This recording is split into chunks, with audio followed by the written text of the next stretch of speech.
Hello, hello, hello, everyone. Good evening. Good evening. Happy Mother's Day. Happy Mother's Day, you guys. Tomorrow is Mother's Day, right? So happy Mother's Day to all the mothers out there, grandmothers. All right. Hey, um, Ruby Rainmaker, you are number one in here tonight, girl. Number one. Hello, PG in chat. Hello, hello to you. God bless. Good to see you. Hey, Patty, number two. Hello, PG. Hello to you, girl. Good to see you. Good to see you.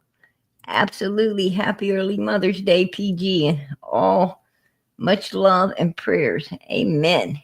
Good to see everybody in here. Stephanie, number three. Happy Mother's Day, Mama PG. Hey, girl.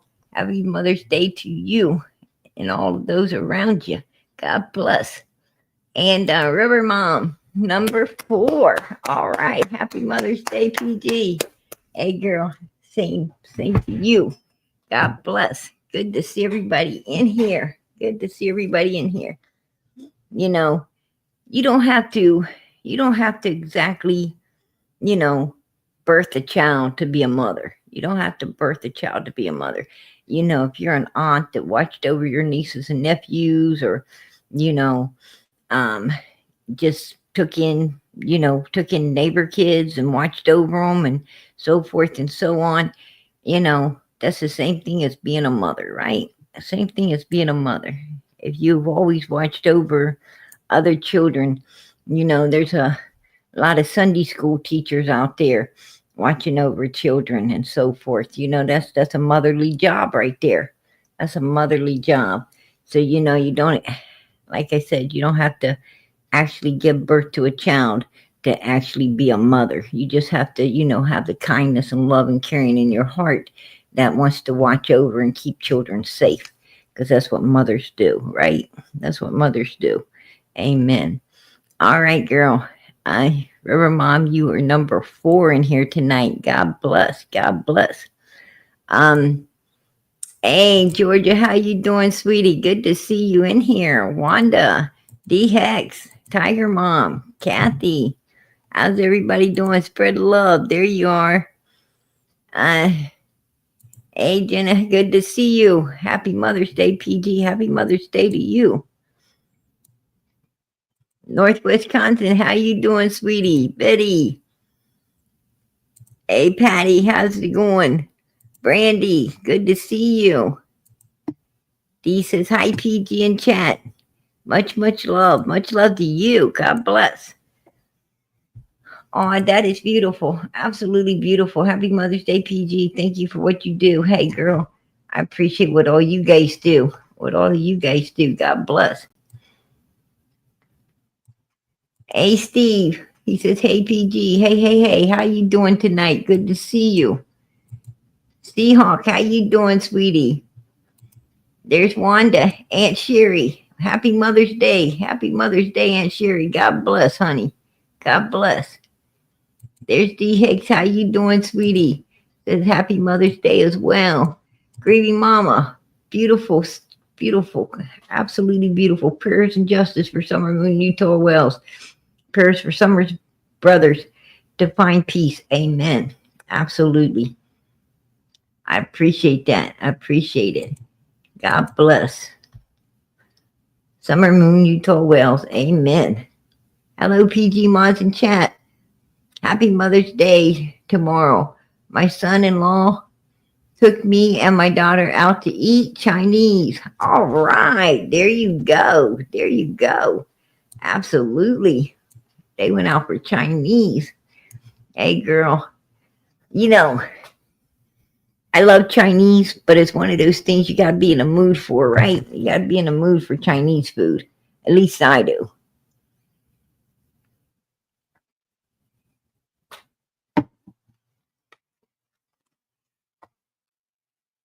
Hey, Australia, good to see you in here, girl. There you are. PG, much love to you. Hey, Janet, much love to you, girl. Stephanie, God bless. All right, I'm almost to the bottom, you guys. I'm almost to the bottom here. 1956. How you doing, sweetie? Nicole. Auntie Sherry says, I love you. Hey, girl, we love you too. You know it.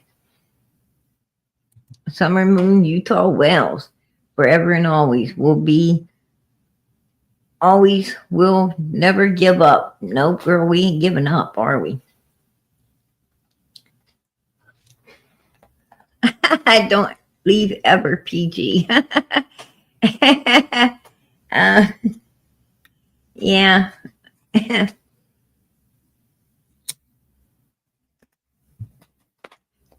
Yeah. I'm going to I'm hanging out. I'm hanging out up to June 15th. Up to June 15th, Sherry. PG gonna be hanging out up to June 15th. I don't know after that. I don't know after that. Hey, Dorothy, how you doing, sweetie? Good to see you. Good evening. Oh, those flowers are beautiful. Absolutely beautiful roses. God bless. I'm getting flowers, you guys. Look at all the flowers.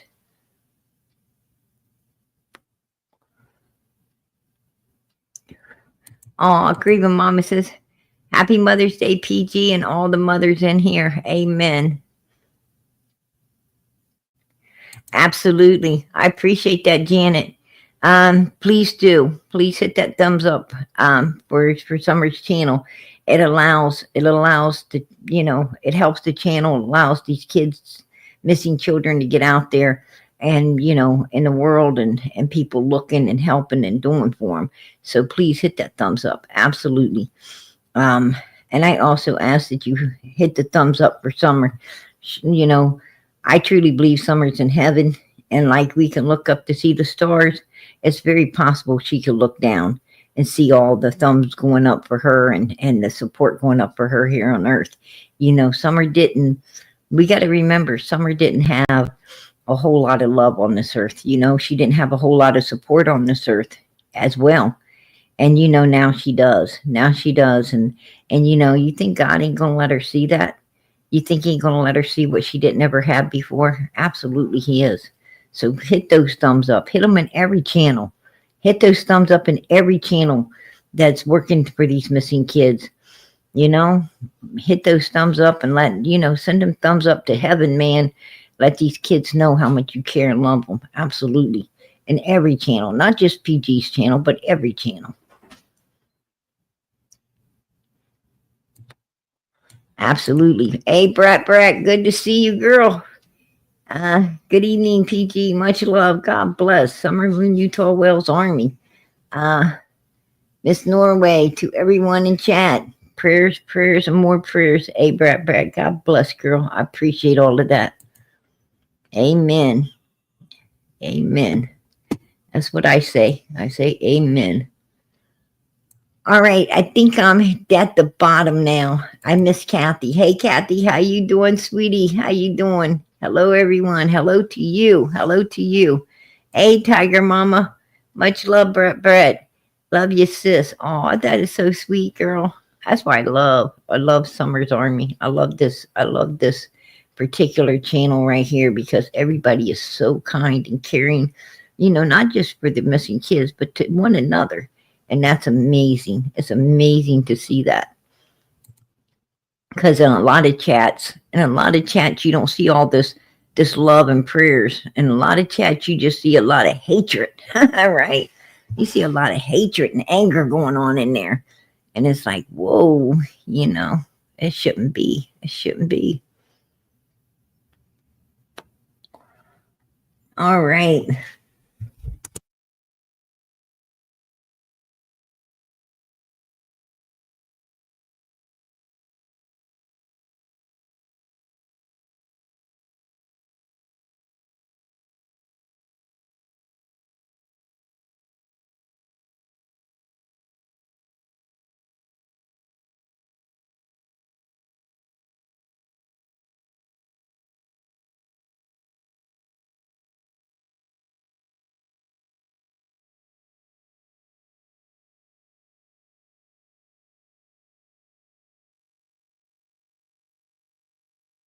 All right. Hey, Cindy, good to see you, girl. Happy Mother's Day to everyone. Hey, happy Mother's Day to you and yours. God bless. Aw, happy Mother's Day, PG. Hey, girl, back at you. God bless.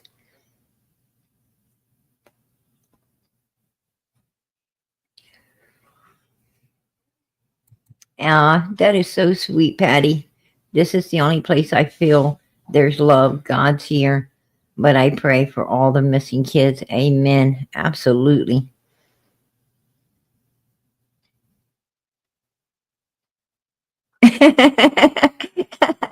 Australia. I don't know what she was writing, but that was the correction, you guys. That was the correction. Oh, God. I appreciate that laugh, Australia. God bless. PT done went and got into the brownies. Right. I gotta celebrate the holidays. PG gotta celebrate the holidays. I think Mother's Day's a holiday. I'm not sure, but I think it is.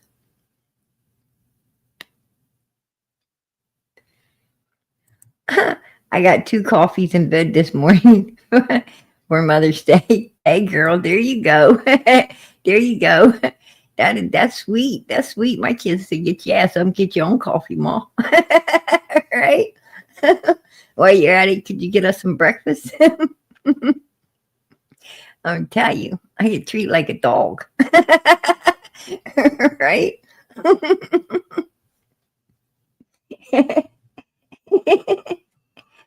Oh, shit.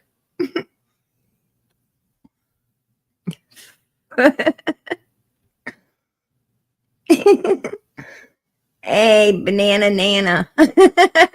That's cute. It is hi PG and Chad.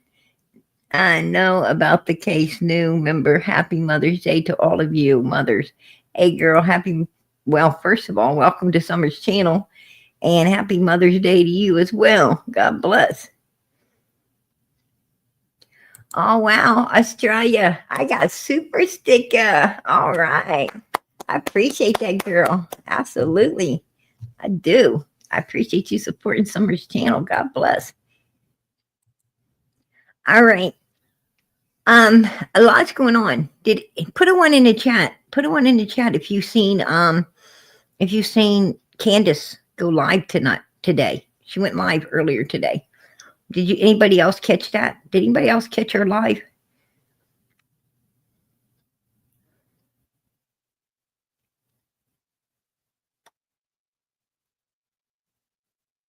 Yeah, angel eyes. Absolutely. Yeah. I'm gonna give a shout out. I'm gonna give a shout out to one of my sisters in here to hit me up. One of my sisters hit me up in here and said, "Hey, PG,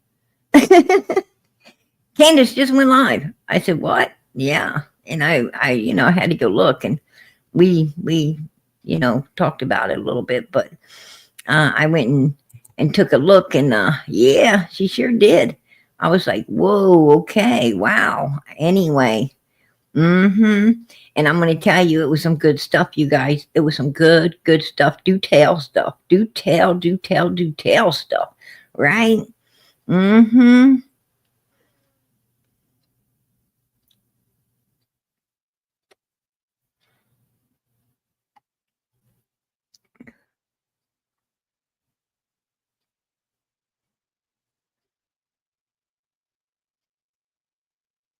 Um,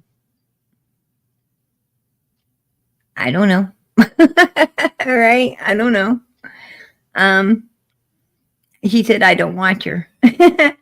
I've been sleeping on and off where I've been so, oh, I'm sorry to hear that, Tiger Mama. I'm sorry to hear that. Hey, I'm going to tell you what, we're going to keep you in our prayers, girl. We're going to keep you in our prayers. You know, God works miracles. You've been sick. I'm going to tell you, we're going to pray. We're going to pray that you get better. That's what we're going to do.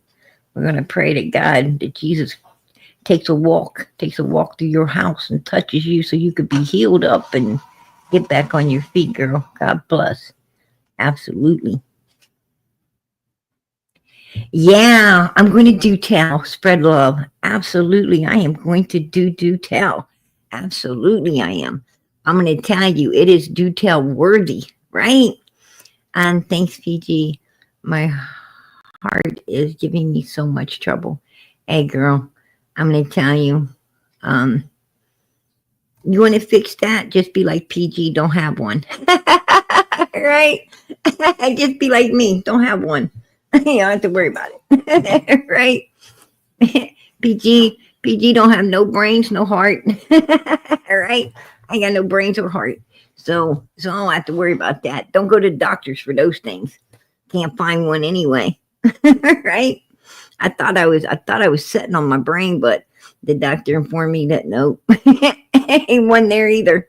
So I can sit down peacefully now. Absolutely. Right.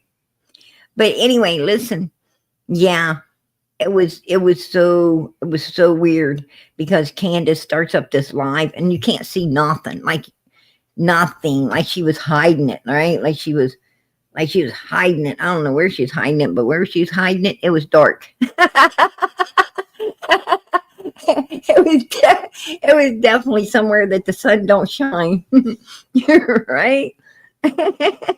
No, that's for sure. That's for sure, you guys.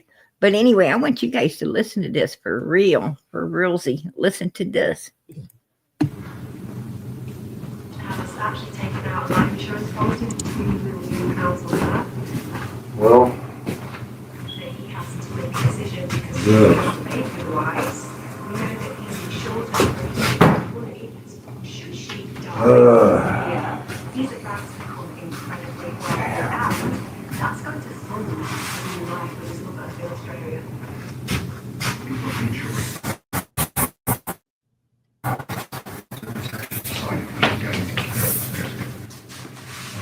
you was live while you was drinking? Not at all. Bullshit. I'm not. Well, what the fuck would you do? Did you go live in our kitchen so they could see our kitchen? What'd you do?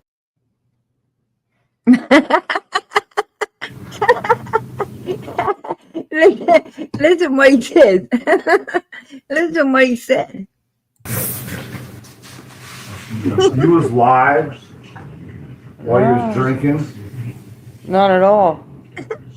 Bullshit. I'm not. Well, what the fuck would you do? Did you go live in our kitchen so they could see our kitchen? What'd you do? Yeah, Candace. What did you do? Right. What did you do, girl? What did you do? That's what I want to know. What the hell did you do? Well, what she did is really pissed him off, right? But that isn't what I want to talk about. That ain't what I want to talk about, right? I don't want to talk about the second half of this. I want to talk about the first half of this, right at the beginning. I want to talk about this part right here. Has actually taken out life insurance policy for £2 million on that. Well, Now you hear that in the background. I thought it was the TV. Like you wouldn't just normally think it's the TV set or something, right? You think it's the TV set. And I guess that's what they're hoping you do think. But I decided, to enhance it and listen to, I always like to know what people's listening to, if it's a TV or whatever it is, what are you exactly playing in the background there? What particular show or what particular song or, I do listen to background and I'm like, whoa, it sounds like Don's talking to somebody to me. So I went and I enhanced it. And he had someone on speakerphone, it sounds like. Listen to this. Has actually taken out life insurance policy. Talking about taking out an insurance policy. They're talking, this woman is talking, he's on speakerphone, it sounds like. And the woman is telling him, are you taking out this insurance policy? Listen.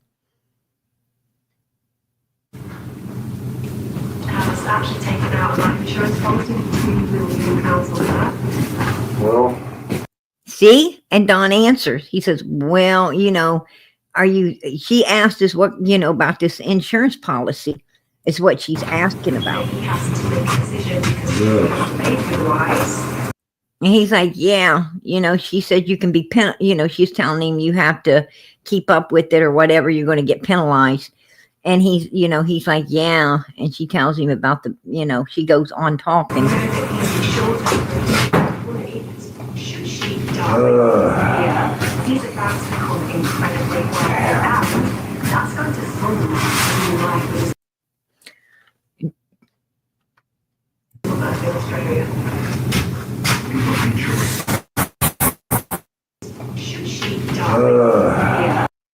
Should she die? Should she die? Should she die? That's what this lady's saying. Should she die? Who is she? Who is she? Because they're not talking about a man. They're talking about a woman. Said, should she die? Should she die? See? Should she die? And Don's like, rrr. But the lady's like, should she die? Should she die? So who are they trying to get insurance on? Who the hell are they talking to? And who is she? Who is she? I don't know. But he's definitely talking to somebody about an insurance policy. And then they said, should she die? Right? It was definitely she. I'm like, what? Yeah, that's some freaky stuff, man. It's like, it don't pay to listen to people's backgrounds, right? Because it'd be messing up your fragile little mind. All right? It's like, who the hell's she? Right? Yeah, I don't know. I mean, could it be Candace? His other daughter? I don't know. I don't know. Hey, Marianne, I appreciate that. Super sticker. All right. Hey, I appreciate you supporting the channel. God bless. God bless. Absolutely. Yeah. But did you hear that? Did you hear that? Yeah, he definitely did say she. He said she. And I don't know. And it could be Candace. Yeah, maybe probably Candace. I don't know. And is that why Candace, opened that live up so people could hear Dawn, trying to get insurance on somebody? In case they end up gone out of the world, right? You heard what Marlena said. Remember Marlena said, that Dawn, you said, Donald, let's talk about your mama. Remember that? She's like, straight up, let's talk about your mama. Yeah, he's talking about somebody, right? Oh, yeah, it could be Gingerbread Man. Absolutely, it could be Mary's mother. That's true. That's true. He might be with his other sister, contemplating on Mary's mom. I didn't think of that. Wow. Yeah, you could be right. You could be right. I thought that's what I thought too, Kate. Absolutely. I thought that's what it was too, like a TV in the background, but because Don was talking to it. You could tell he's talking to it. I think it was somebody on speakerphone, and I think that's why he got so pissed off. And that's why, why he was saying the other stuff, because see, this is the second half. This is the first part when Candace first went live. When Candace first went live, this is what was going on.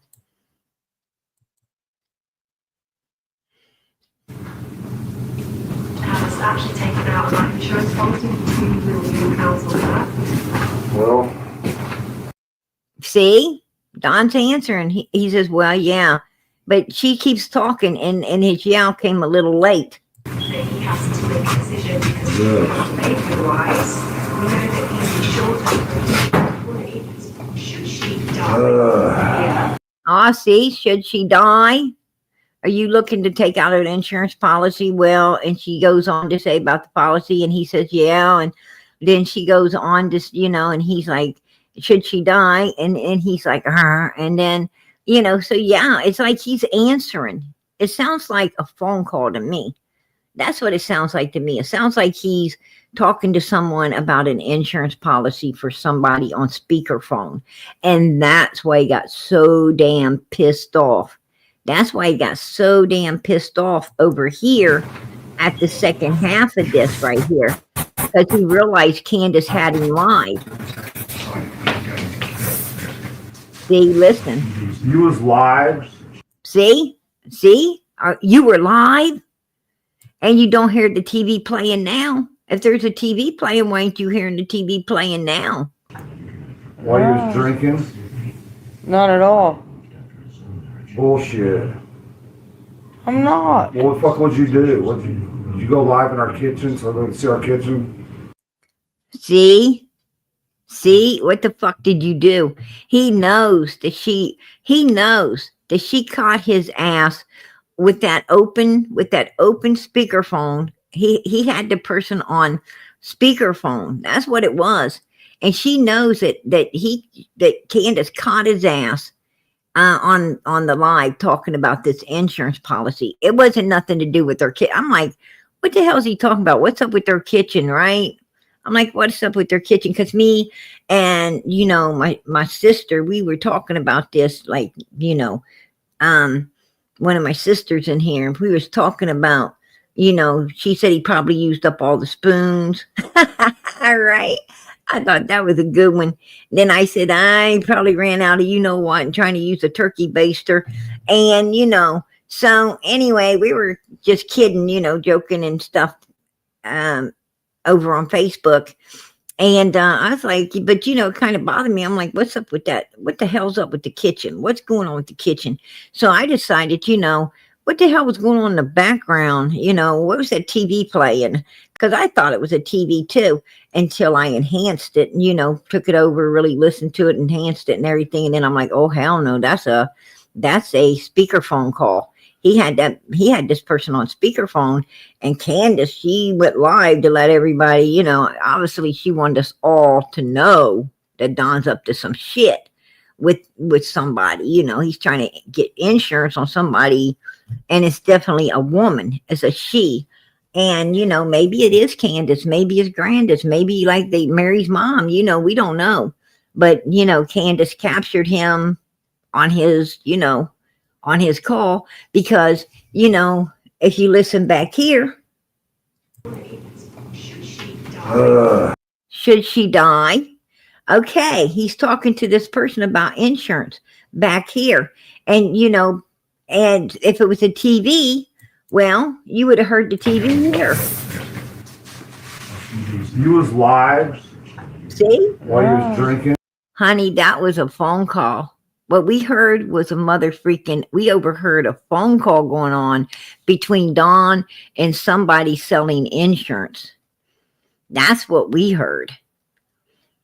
And then he hung up. He must have noticed she's live, and he hung up. And that's when he's like, you're live? And then he made up, he wanted to draw the attention away from the insurance call and put the focus on your drinking and you showing somebody our kitchen, trying to get the focus off the first part, which was the important part. The important part is his ass on the phone trying to get some insurance on somebody, okay? That is what he was trying. I'm telling you, he was trying to draw the focus off of that one. We caught on to it, didn't we? Absolutely.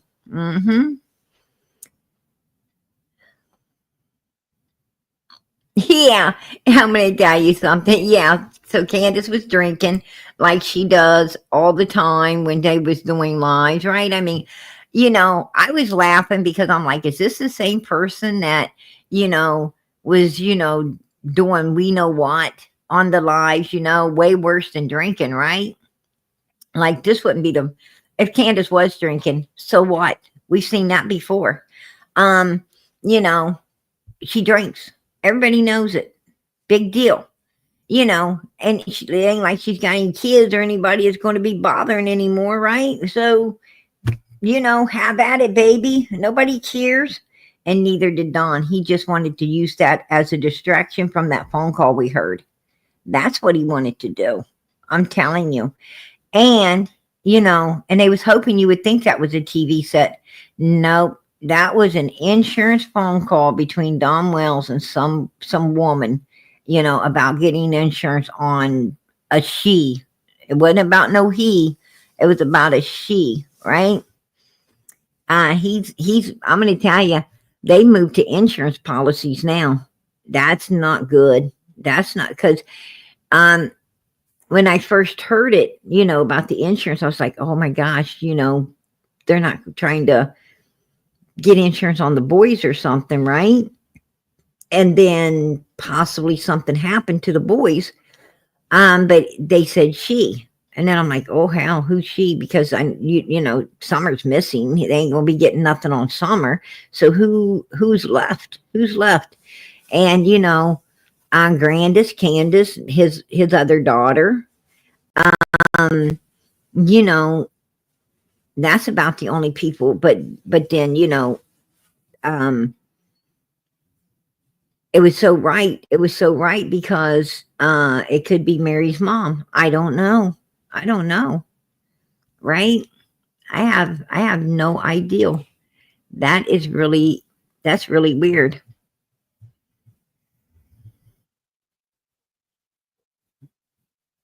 Um I think insurance policies are new for this group. I think it is new for this group. It's not new. It's not new to you know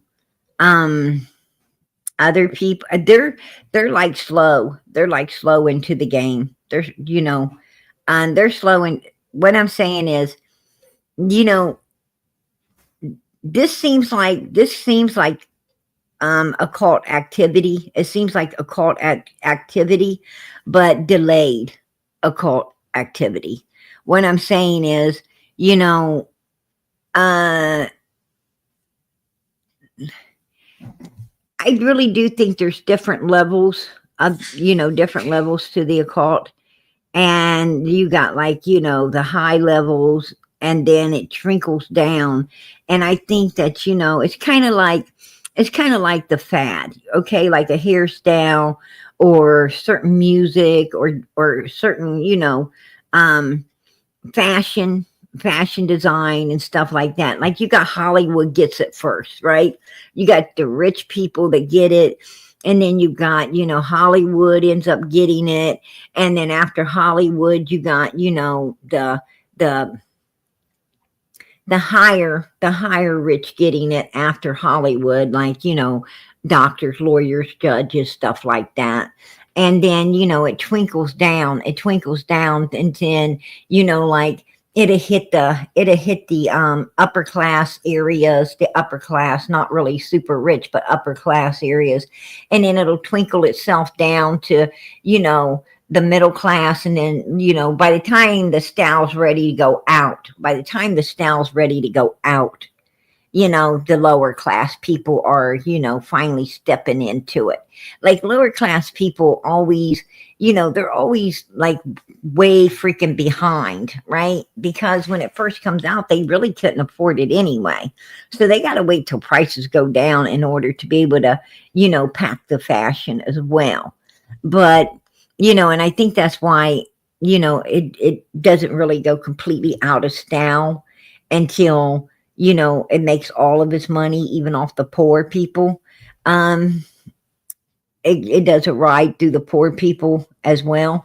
But, and I think that's kind of like the cult is, you know, you got the higher tower, and it kind of trickles down to these people, you know, back in the woods getting into it.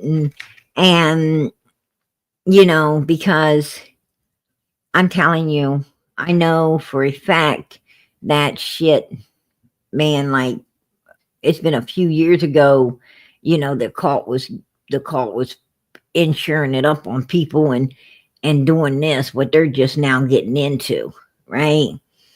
So they finally, I guess, they got put out of business. They got put out of business with, the what did you sell to them kids, and what did you sell Candaces to date those little girls to be touched? They kind of got out of, Summer put them out of that business. Sounds to me like now they're trying to get into the other business, of insurance collection. And damn, like, whoa, this ain't good, right? This ain't good. Yeah, she didn't sound drunk at all. Absolutely not. I mean, she sounds sober. She sounded like sober as fuck, didn't she? I mean, if somebody's trying to get some insurance on you, probably sober your ass up, though. Right? I don't care how mother freaking drunk ass off my ass I was. If I hear somebody be getting insurance, I'd be like sober as hell. Right? Hell yeah, you know it. I tell you now, yeah, that would sober you up, man. Having somebody try and collect up some insurance. Like, she's probably looking around like, who's gonna fucking die? Who's gonna die for this, Donald? Right?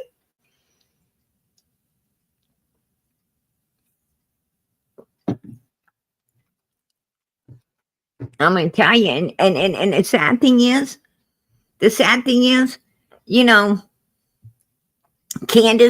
Candace and Grandis are gonna have to this ain't funny, man, but it is. Candace and Grandis is gonna have to get in a car. They're gonna have to go hunt down whoever this she person is, right? They're gonna have to go pick up Hunter and go looking for this she person while Don's at work with the 7 fucking alibis, right? He's got to be at work with 7 alibis.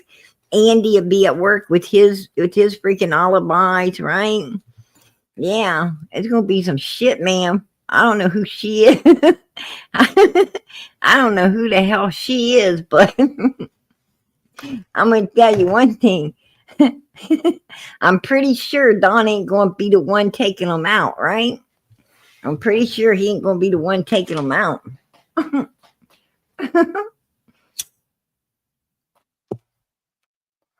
I mean,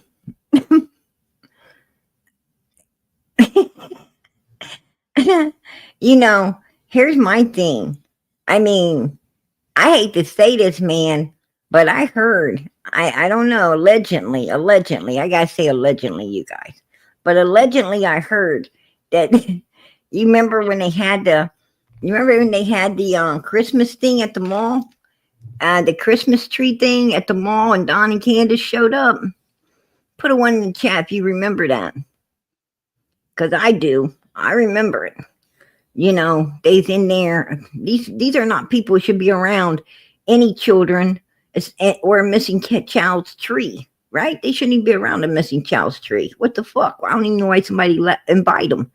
But yeah, they were there. They were there anyway. And I heard a few people tell me that, they almost got took out with Pepe Le Pew's freaking cologne, right?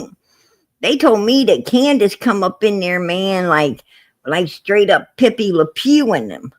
And I was like, what? And they like, oh, hell yeah. And I had to hold her hand. And I was like, you what? And they're like, yeah, you wouldn't believe it. They're like, damn, I felt my knees getting weak. Yeah, thought I was going to, succumb to some darkness. I'm like, whoa, yeah, they asked almost pass out in there and shit because that odor was so strong. I mean, Donald might be thinking about sending a secret weapon in there, to whoever she is. Candace might go visit up and, whoa, yeah, I'm going to tell you that smell might put you under. I don't know.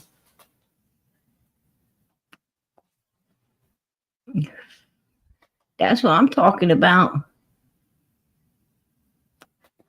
You know what? They might have had like Gerber's Like some Gerber baby life insurance or something? I don't know. Because I know people get like Gerber's baby life insurance, right? And they could have had something like that, some type of policy or something. Maybe, maybe when Donald was working for that Richard guy, Tucker's drywall company, they could have, he might have had some kind of policy through there or something, right? Some work insurance policy. And, and I hear once somebody's missing so many years, then you can file for a death certificate on them after so many years. I think it's like 5 to 7 years. You can file a policy, you can file a death certificate on them. And a lot of insurance companies pay out.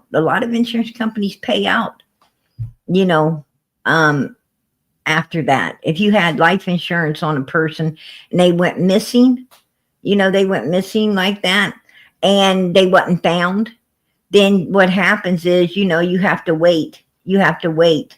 The time limit, and then cash out on the policy. So that's true. Once you get the death certificate, that insurance has to pay out. It has to pay up.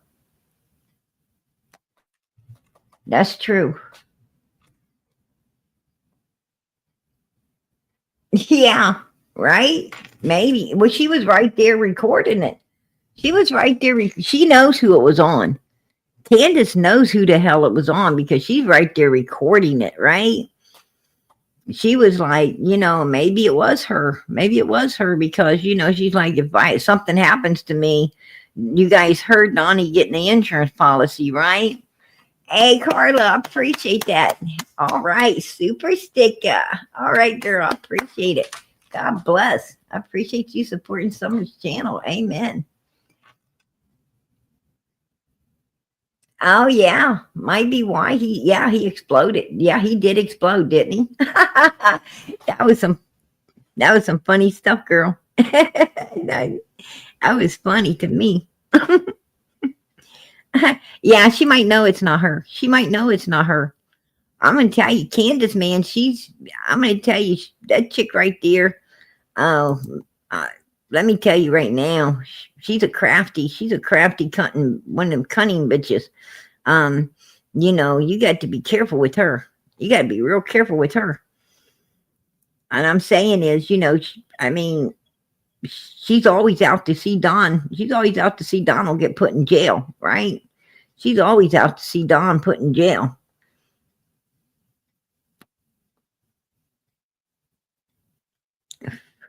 Oh, absolutely. I can play it through. Sure.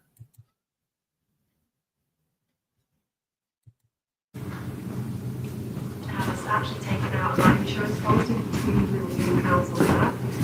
Well, That he has to make a decision because he can't pay for the lives. We know that he's insured for money. Should she die? Right there said, should she die? And he's like, yeah. He's about to become incredibly wealthy, and that's going to fund his new life with his mother in Australia. See? And then this is where he hangs up. See, he's noticed that she's got, this is where Don Wells noticed that Candace's ass is live. This is where he took note. She's live, that she's up to something.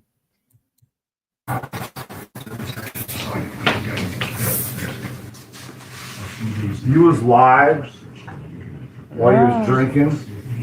Not See?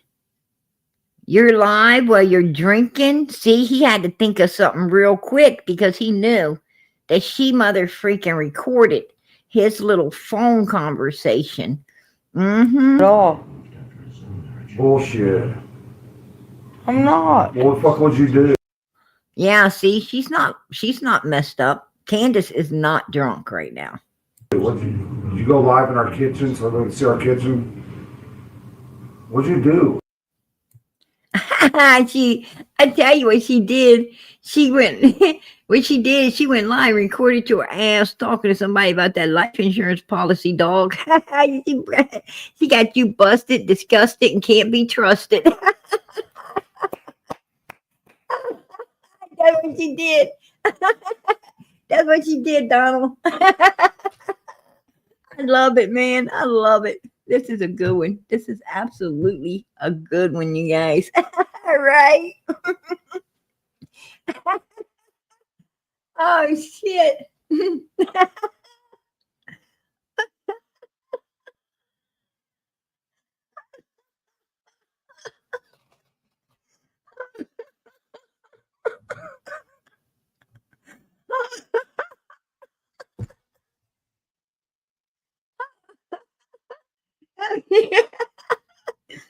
Damn. Oh, she got old boy.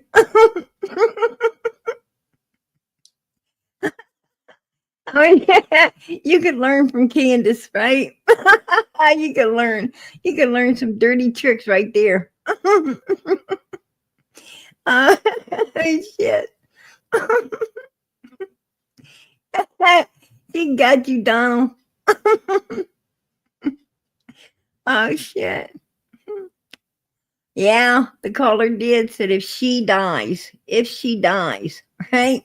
Candace didn't let us hear the name. She didn't let us hear who he was wanting insurance on. She came in after he was talking about whoever it was that he was getting insurance on. But hey, we heard enough to know it's a she, right? That's the truth. That's some funny stuff, you guys. I love it. I absolutely love it. Yeah, I mean, most people would have just thought that's a TV set playing in the background, right? That's what I thought at first. That's what PG was thinking too. I was like, whoa, wait a minute. This is a fucking phone call. All right. This is a phone call. Let me hear more. Yeah. I'm bringing that shit out.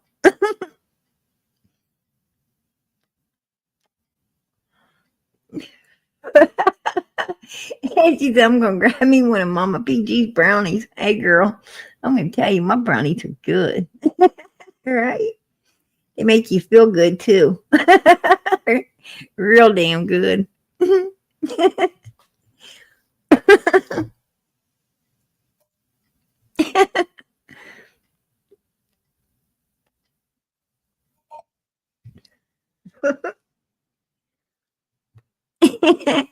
Like cloud nine right under my feet.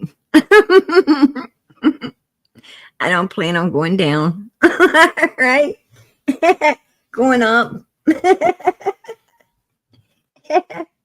Oh, shit.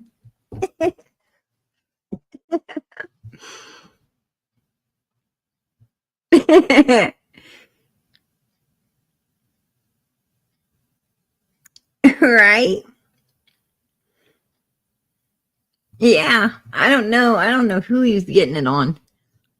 But, he's getting it on somebody. She might thought she was recording and went live. I don't I don't know. You couldn't see shit. She wouldn't show nobody a kitchen. Right? Yeah.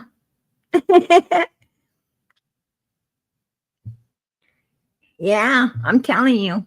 But hey, I wanted to bring it out here. I couldn't believe it myself. I was like, oh, hell no. I got to share this. I got to share this with my people because they be wanting to hear this. Summer's Army be wanting to hear this one. So, I brought it out here so you guys could listen up to it. Absolutely. But hey Anna, how you doing, sweetie? Hey PG in chat. Much love to you, girl. You know it. God bless. Yeah, absolutely.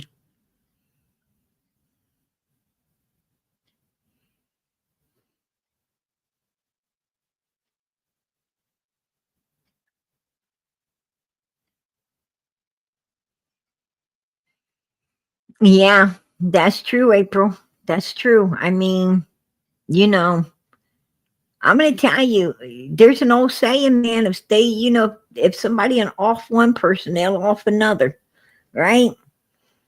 And if they do it, with you, they'll do it to you, right? Be careful. That's why I don't hang around with evil motherfuckers. I don't hang around with no evil people because I know. I'll tell you right now, I learned the hard way, baby.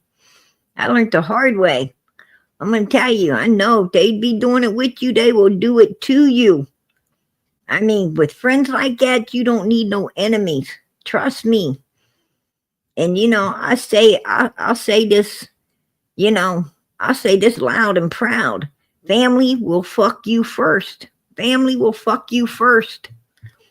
I'll tell you that right now. Be careful. Be careful. Those people closest to you, man, you better keep your eyes open, your mother freaking ears open. You better be, smart enough to know what the hell you're around. You better be, you might have to check yourself once in a while, but you better check these motherfuckers every day. Right?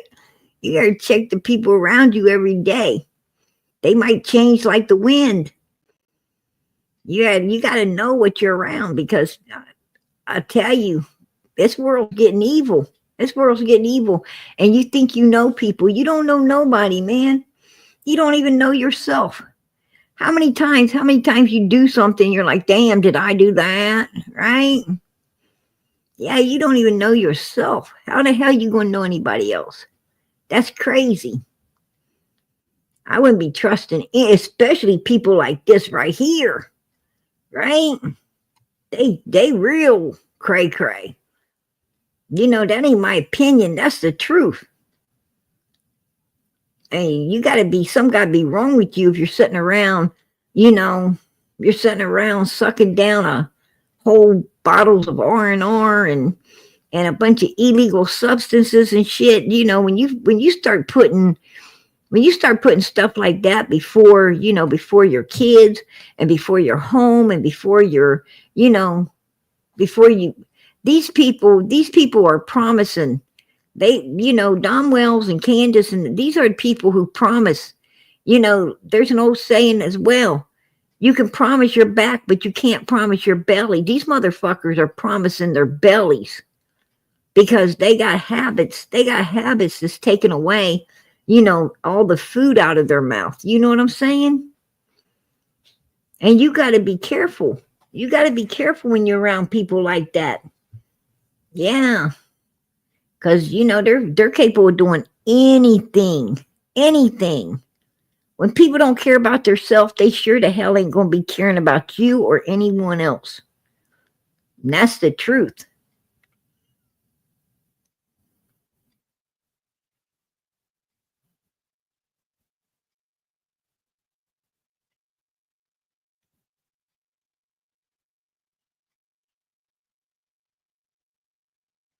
Yeah. I heard that, Stephanie. I heard that, girl.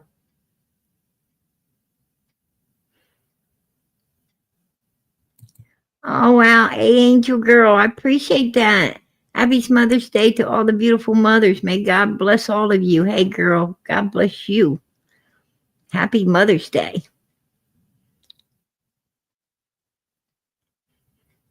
Oh, hell yeah. Oh, you got that right. People who live in campers, they got more life insurance policies than people who live in mansions. People who live in mansions don't need any, right? They don't need none. They can afford to bury their asses. But people, these people living in trailers, you got that right. They want to capitalize off of somebody. Why don't Don Wells get an insurance policy on his damn self?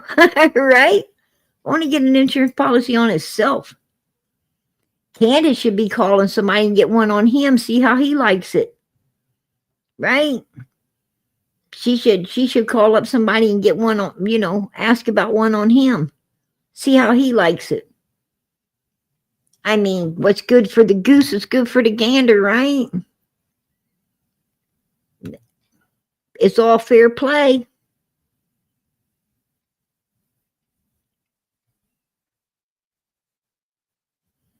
Hey, legendary, God bless. Prayers up for anyone that needs some.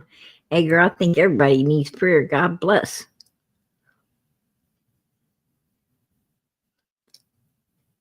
Yeah, they, they don't need no money. They want that money. Nobody needs money. No one needs money. What I'm saying is, no human on the face of this earth needs money because every human can work. Every human can find something that they can do to make money. Nobody needs money. What they need is to get off their fucking asses and work. And if they work, they get money. And if they get money, they can do what they want with it. They want free fucking money. They want easy street money. And that's a problem. That's a problem. Because, who's going to be the victim to their easy street money? Who's going to be the damn victim? That's what I want to know. I mean, they got to be a special place in hell for people trying to get easy street money. The Bible says cowards won't be in heaven. And, it also says that, people who are glutton ain't going to be there. And people who are lazy, people who, it's just do all you can do today, for there may not be no tomorrow. I mean, you're supposed to keep your hands are supposed to be busy. They're not supposed to be idle. And if you're sitting around, all idled up with the devil, then that's probably where you're going to end up for eternity. You're going to have your ass idled up in hell with the devil for the rest of your days. And that ain't for, until you die, because you done did. You done did. If you're in Hades, you already passed away. You already went through the first death. And I'm going to tell you, there ain't no second one. There ain't no second one. Right? The second death, what they call the second death, is you sitting in hell. See, it means that you didn't ever get your eyes open in the first life. The first life, you got to get your eyes open in order to live forever in eternity. But if you stay a sinner and you keep doing evil stuff, what if you're an evil person, your eyes are closed, because if they were open, you wouldn't be doing evilness, right? You wouldn't be doing evilness because you would be able to see that it's wrong and you wouldn't want to do it. God's children see that evil's wrong and they don't want to do it. They won't become a participant of it to begin with. But if you're an evil person, your eyes are closed. It means you're a walking, unlived human anyway. And then when you pass away, you're still unlived in Hades, because you don't get to live in the light. You got to live in the dark, in hell for eternity. And that's going to be horrible. I hear people go to Hades all the time, and they come back and they hear the people down there screaming, and they said it's a real bad stench. And all of these people can't be wrong, because almost every person that's actually died on operating tables or whatever, passed away, and they had to revive them, that went to hell, they all say the same thing, that it's really hot, and they couldn't hardly breathe, and they heard people screaming, hollering, go back, you don't want to be here. And their tongue started to cleave to the roof of their mouth, and it was horrible, absolutely. And all the people that come back, all the people who actually are lucky enough to get a second chance and come back, man, I tell you what, they find the first church they can find, and they go to it every single Sunday and Wednesday, and any other day is open, and they'll be reading their Bible and packing their Bible, and they ain't nothing you're going to ever do to turn them away from God again, because they're scared. They're like, man, I seen what's in hell, and I ain't going back there, right? You ain't get me to do no. They ain't nothing on the face of this earth worth ending up in that place for eternity. and they really go righteous, right? I tell you, there's some people out there with some stories, man. Whoa.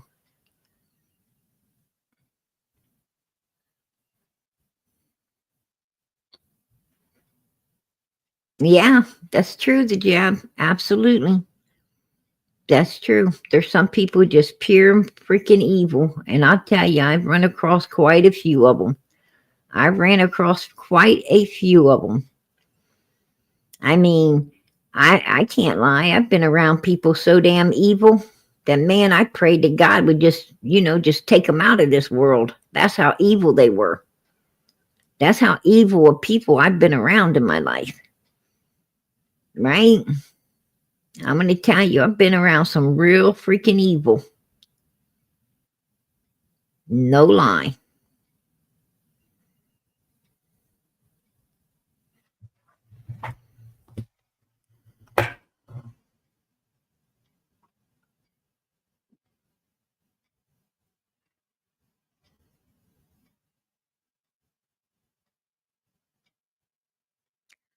Um, Life insurance, there should be a law. There should be a law put into place. No one should be able to get any life insurance on no one unless that person signs.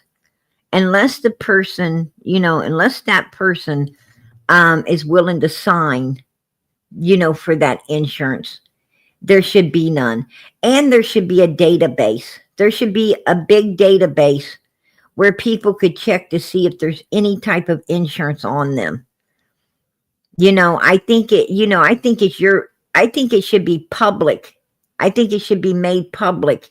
All life insurance policies should be made public because every life insurance company should have to make life insurance public. There should be like this big public data of all the insurance companies, and you should be able to type your name in and see if any insurance company holds a policy for you. And if they do, it should be against the law. It should be against the law unless they have your signature. It should be against the law to have that policy on you. That's my opinion. I don't think that people should be, because there's this world's too evil. And people get life insurance policies on people and then they off them, right? Because if, like Don, if he got a life insurance policies on Grandis, say for instance, on Grandis, and something did happen, some foul play happened with Grandis, well, more than likely the hospital's going to be like natural causes, right? They're going to be like natural causes. And, and then this ain't going to be caught. This ain't going to be caught. And if you let them get away with that, then they might find someone else to do the same thing to. I mean, I truly believe, because hospitals usually don't catch this stuff. Like there was this one woman, she offed like 2 or 3 husbands before they realized that she was, and actually it wasn't her husbands that they caught her with. She started offing her children. After she offed her first husband and she offed the second husband, I don't remember she offed the third one or not, but I do know she started on her children. And that's when they busted her. And then they exhumed the other ones. And yeah, it was foul play. But hell, they didn't catch it. They didn't catch it before. And that's why I say, unless your signature is on that bitch, they shouldn't be allowed to have, no one should be able to just get insurance on anyone. That's not right. But people can. People can actually, if they got all of your information, they can get insurance policies on you. Yeah, that's true story. That's a true story. They don't, they don't need your damn signature.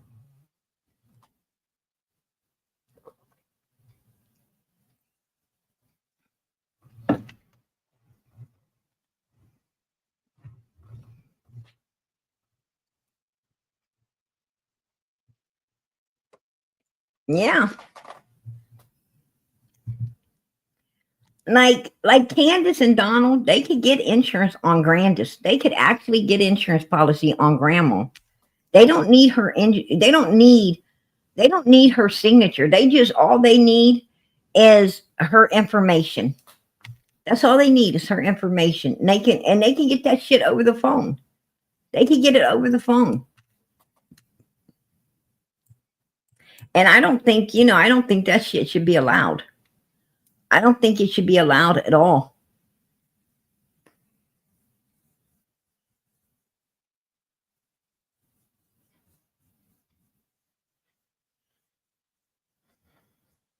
Absolutely, D-Hex. It is definitely for a she. Yep, that's true. That's true.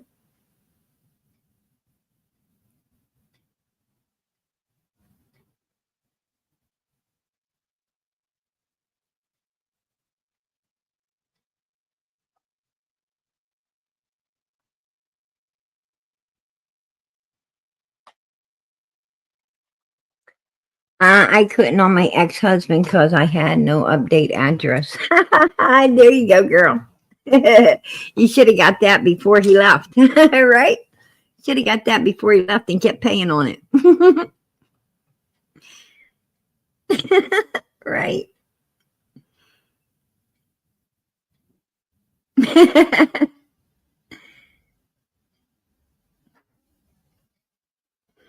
Right. Yeah. I'm going to tell you, there is people out there that will off you. There's people out there that will off you for $20, right? There's people out there that actually off your ass for $20. I mean, just imagine if it was more, right? Just imagine if it was more than $20. You really ain't safe then. Right? Just saying.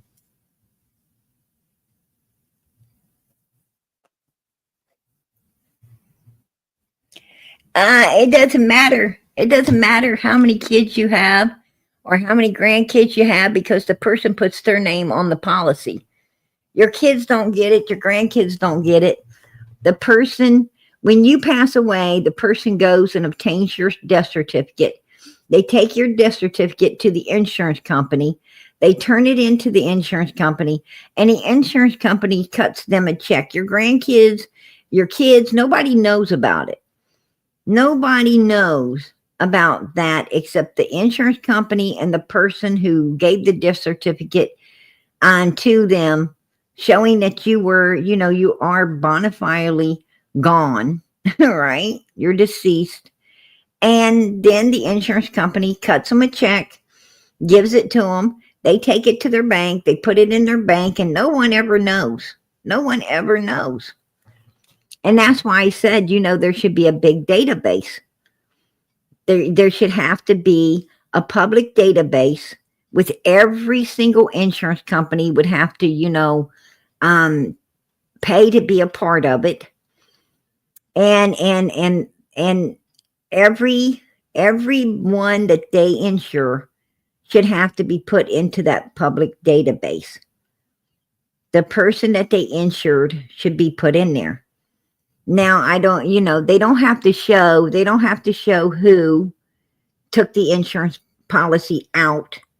They just got to show that, the person's name that the insurance is going to pay out for. And then if you put your name into that database, right, and your name's on there under like a certain insurance company, okay, this insurance company has your name as, a policy under your name, then you should be allowed to, contact that insurance company and privately find out who got that policy on you. And then what you do is get a lawyer, and whoever got this policy on you needs to go to court and explain to a judge why the fuck they took a life insurance policy out on you without your recognition, without your signature, without any, any okay from you at all. And they should be, there should be a jail sentence. There should be a jail sentence. If you take a policy out on someone without their knowledge or without their consent and without their signature, you should go to prison. It should be like 10 years minimum. You do 10 years in prison minimum for doing something like that. Because obviously you had some, evil intent against this person in order to be doing that. You had to have some evil, intent. You obviously was intending to, cause some type of harm to take them out of this world, or you wouldn't have been, striking a policy up on them that they didn't know nothing about. You got to be an evil person. And evil people need to go to prison. And that's my, that's what I think. That's what I think. I think really a law should be, that if you do not sign that policy, I think that, here's my thing. I don't think that insurance should be allowed to be sold on the internet or over the telephone. I think that they should make a law that, the only way you can get life insurance is if you come into the office, show your ID, and sign for that life insurance. You have to physically come in with your ID, your information, and sign for it. That's the only way you can get it. And there still should be the database, because there's people that will steal your ID, take some weirdo in there with them, and sign your name to a policy. So there still should be a database where you could check it and see if there's any policies out there in your name. And if there is, like I said, you should be able to go in and find out exactly who the hell took it out on you, who it's going to be paid out to, and you should be able to take them to court. Because obviously, it would be fraud because they brought someone in. They must have stole your ID and stuff, and they took somebody in there that kind of looked like you and falsely got insurance. And if they did all of that, they need to be in prison. Right? Yeah.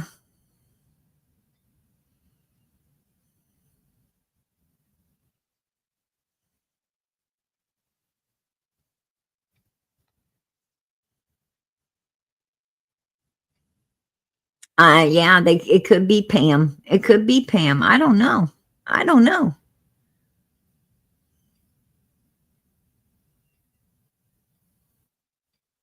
Yeah, they could send an agent out. Exactly. You could call and they could send an agent out to your house.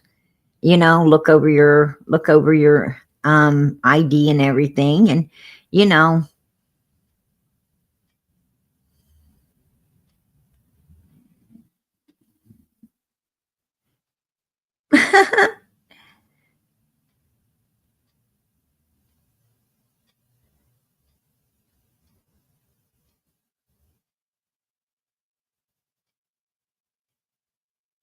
a lot of times you don't need a physical. A lot of times there's no physicals. A lot of times there's no physical.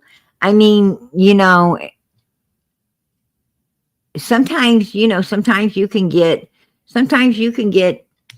man, a lot of life insurance on yourself, hundreds of thousands of dollars worth of life insurance on yourself, and if you just keep the payments up, it'll pay out to the people that you name, but there's no physical, no physical at all. As long as you're young enough. But like for older people, and usually for older people, there's no physical, but it only pays like, I think 10, 20, 10, 20,000. It's not a lot of money, but hell, it's more than these people would have, right? It's more than they got. So, what I'm saying is, like, to Don and Candace Wells, man, $10,000 is a lot of money to them, right? I mean, to the average person, in this world today, the average people in this world today, a mother freaking $100,000 ain't no money, right? It's no money.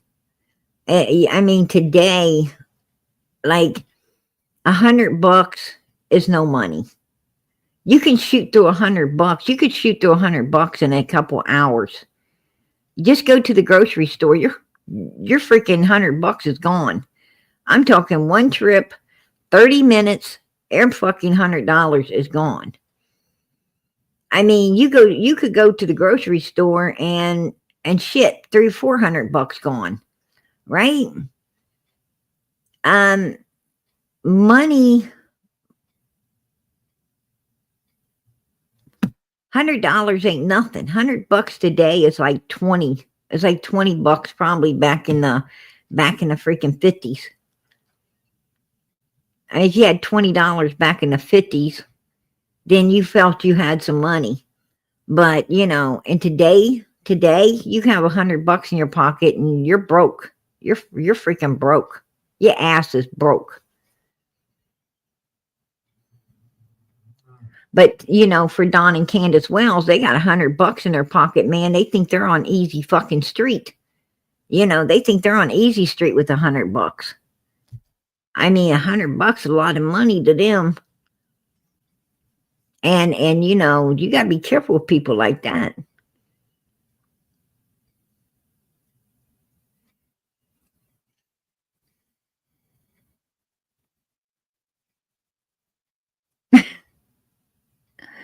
Wow, your brother was mean.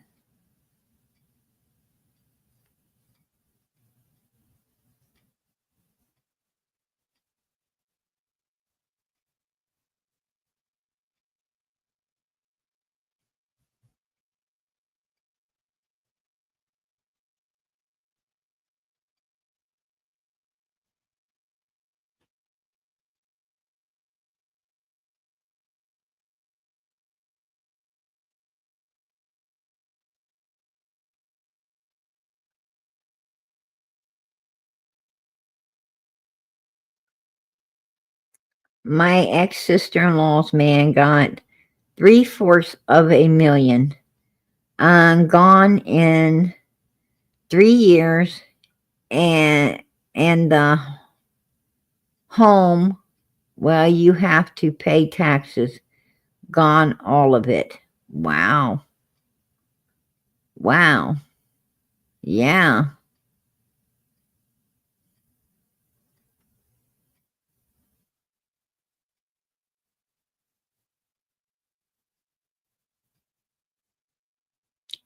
But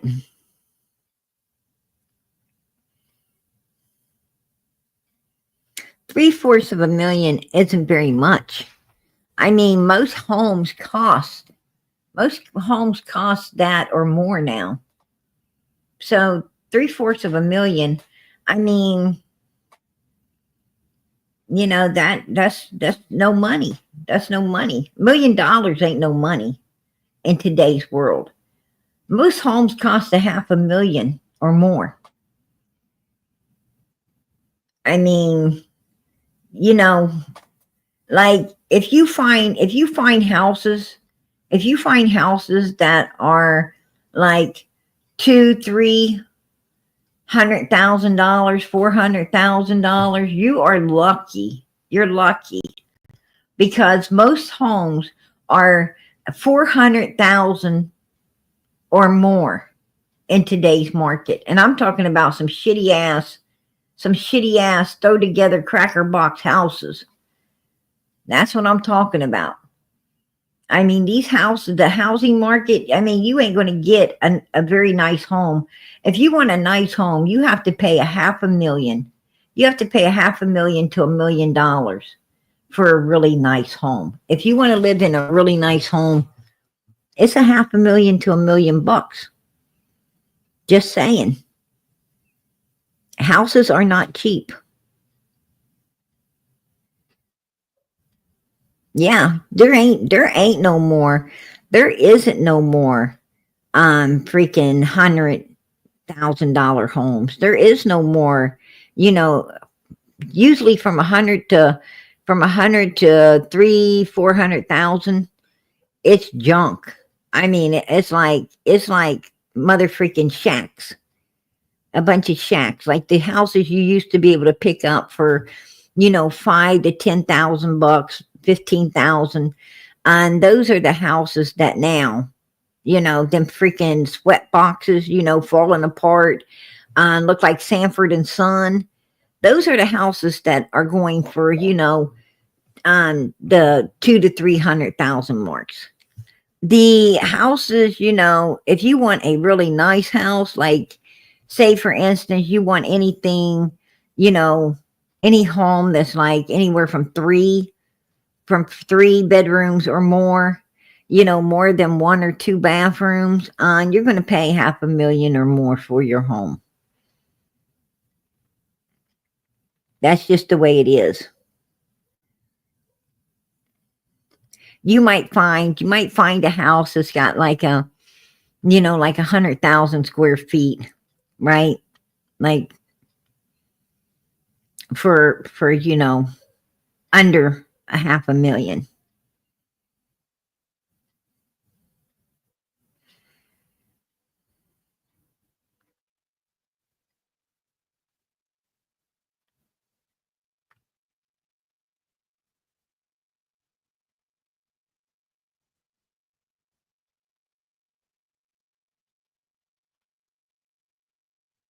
Yeah, I live in Baltimore and paid $500K for my house. Yes, absolutely, absolutely. And in Baltimore, that's probably not the best home either. If you live in Baltimore, if you want a really, really prestigious house in Baltimore, a real nice one, you're going to pay $1 million or more for it. You're going to pay at least $1 million or more up in Baltimore. 500,000. That's just a normal middle class home up there. Baltimore is really freaking expensive.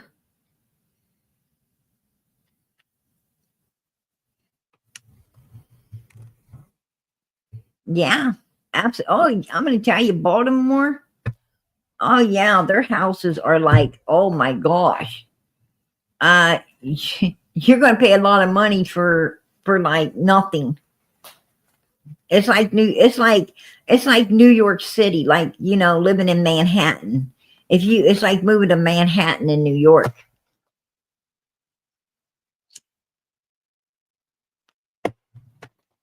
Baltimore has a lot of rich people. A lot of rich people live there. And that's why the housing market is so high. Yeah.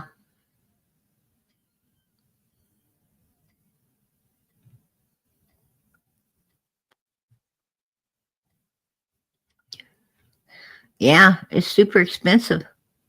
Oh, Maryland. Well, Maryland has its real, real expensive areas. Maryland has some real expensive areas, but they also have some really fucking shitty. They are like New York. They are like New York. Maryland is really like New York because like New York has their slums. Maryland has its slums. It has its really nice areas, high priced, great places. And then it has like some real crap holes as well. And, yeah.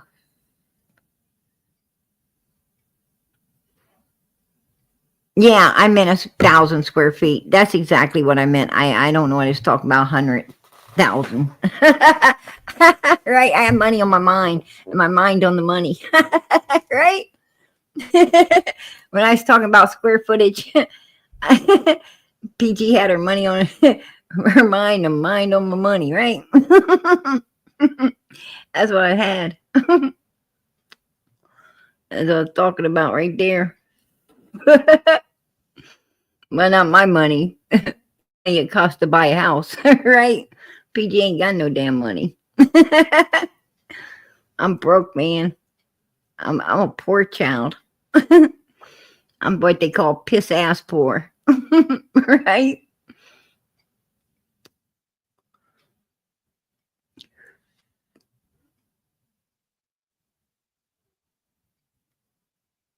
Houses are cheap here in Newfoundland, CA.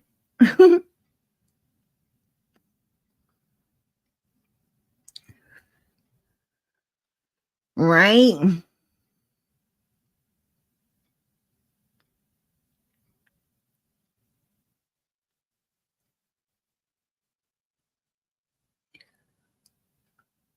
Yeah. Yeah. Exactly. Exactly. Exactly.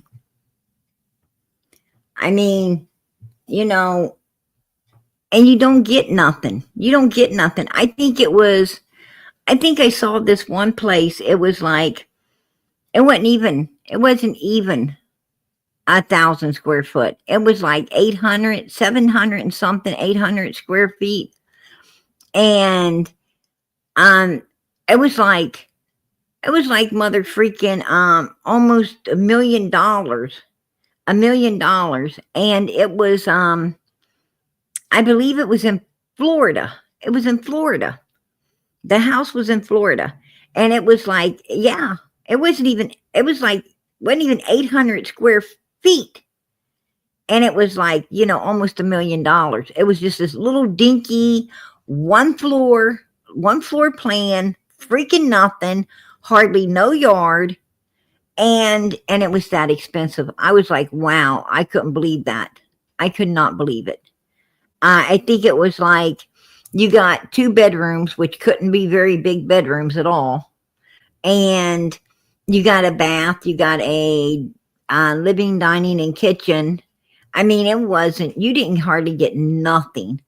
And I think on the back of it, it was like this little, it wasn't even really a yard. It was more like this little patio out there. And that was pretty much the extent of your home. It was like the extent of your home.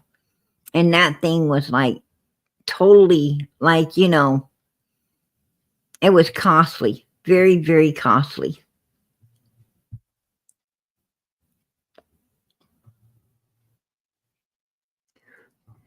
Yeah, they did. They signed their rights away. Right after Don got out of jail. It was right after he got out of jail. They went to court and yeah, they signed their rights away to the boys.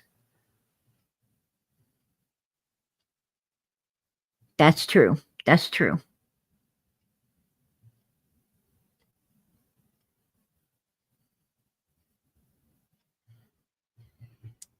I'm going to tell you something. I have to agree with you, Janet. I have to agree with you. Absolutely. I got to agree with that. The Bible says don't call nobody a fool, but you know, um, Don and Candace Wells, they are not very intelligent at all. They're not very intelligent at all. And, if they were intelligent, they would still have their 4 children.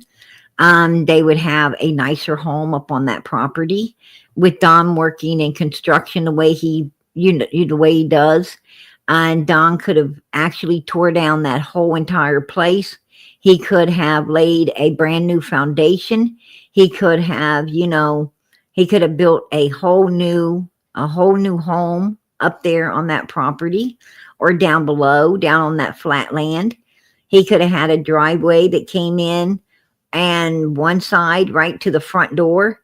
He could have had, they could have laid a foundation down there. They could have built while they was living up on the hill, they could have built a big foundation down there on that flat land. They could have built a really nice big 1-floor plan home down there,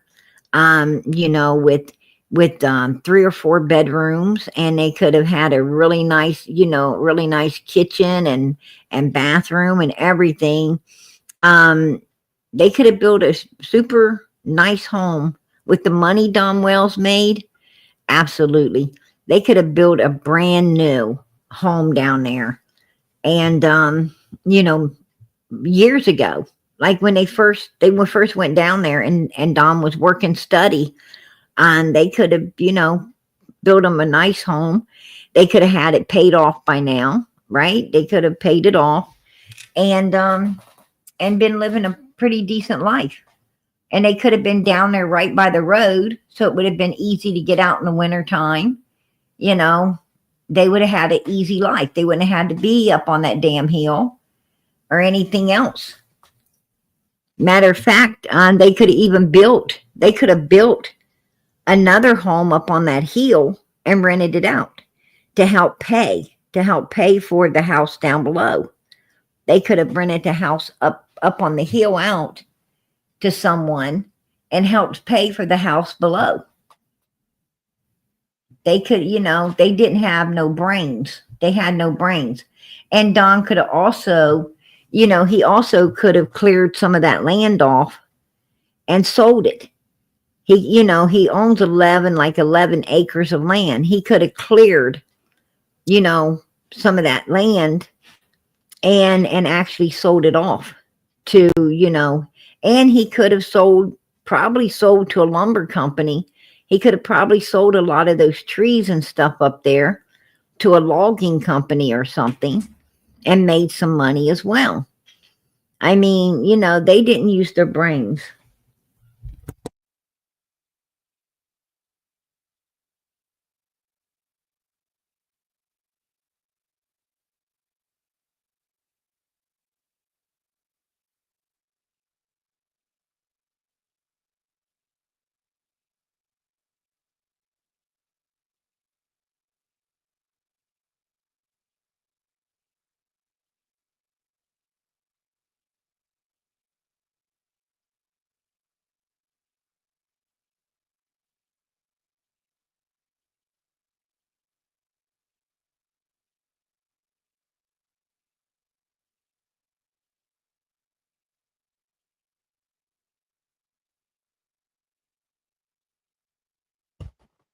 Sorry about that, you guys.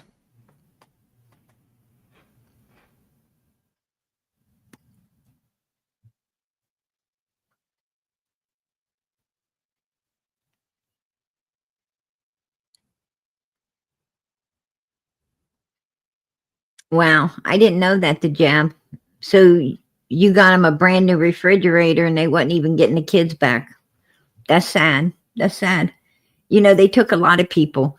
You know, act like they was going to get the boys back and had a lot of people giving them, you know, and they knew that them boys weren't coming back. They knew them boys weren't coming back when the boys got took.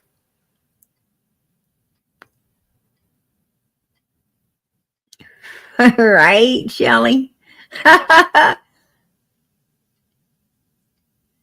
Yeah, they turned it into a junkyard. Yeah, I would have told Grandis, don't be bringing no damn school buses up here, right? Don't be bringing no big ass junky school buses up here. It's bad enough you got your trailer. Don't be bringing that shit up here, you know, to be parking around for, you know, for all kinds of weird critters to get under and possibly, you know, possibly get my kids hurt playing around with that thing. You know, I wouldn't want her to be bringing shit like that up there, you know, on my land. No, I would have said that's unacceptable. You need to get that thing out of here. If you ain't got a place to take it, then you shouldn't have been going and getting it.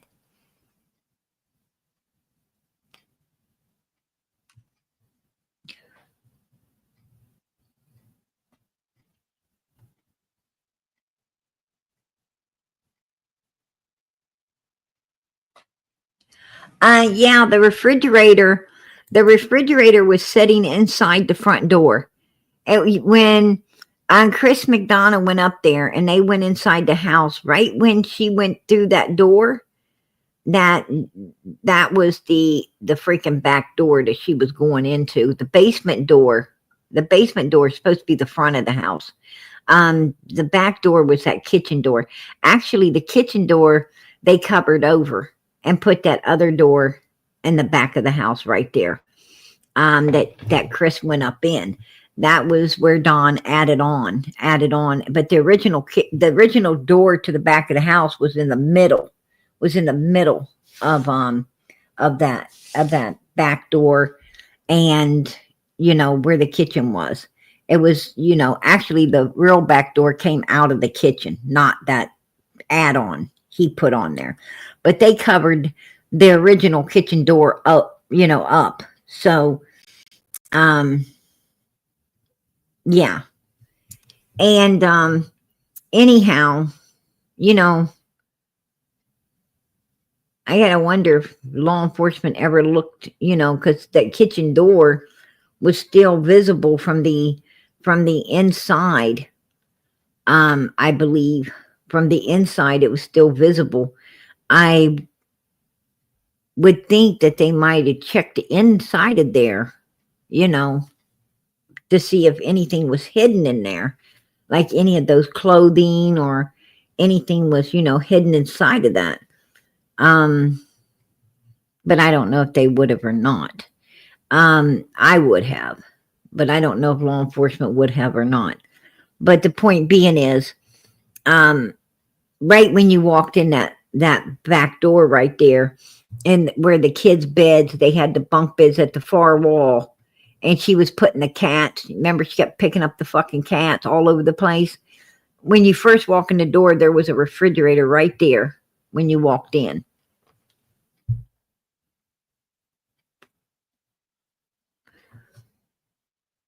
I seen it.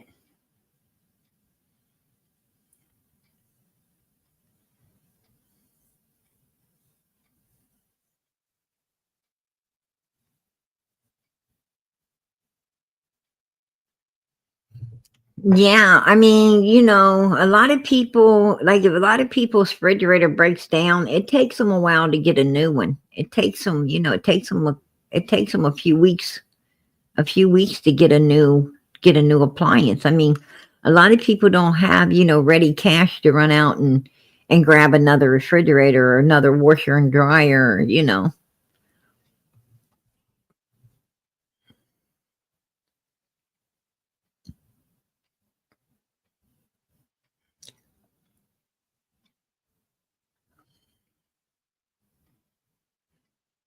Um, I don't, I don't know. It looked like,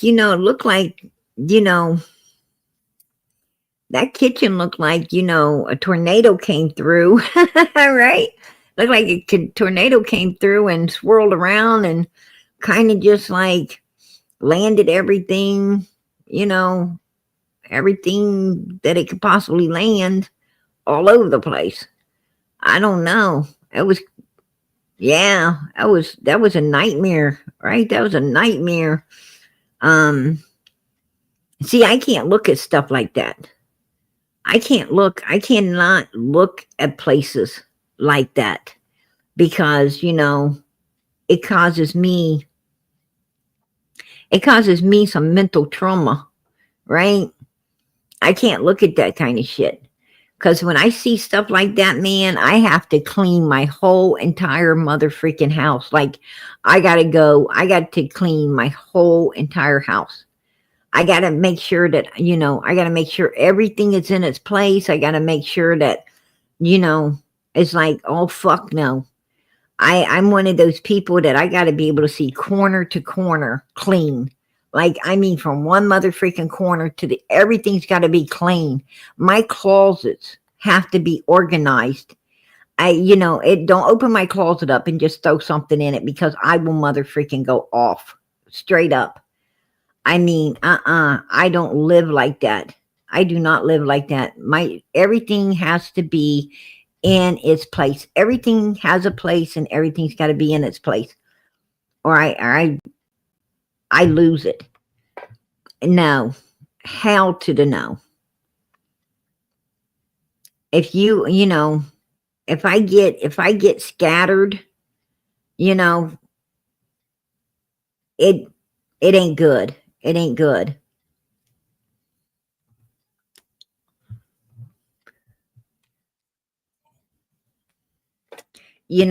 People say, well, you know, if there's a mess, if there's a, if there's a mess, you can shut the door. There's plenty of time to clean it later. That's true sometimes, sometimes that's true. But I try to not have messes, I've got one child, only one, that is, leaves messes. I mean, no matter where this kid is in the house, where this child has been.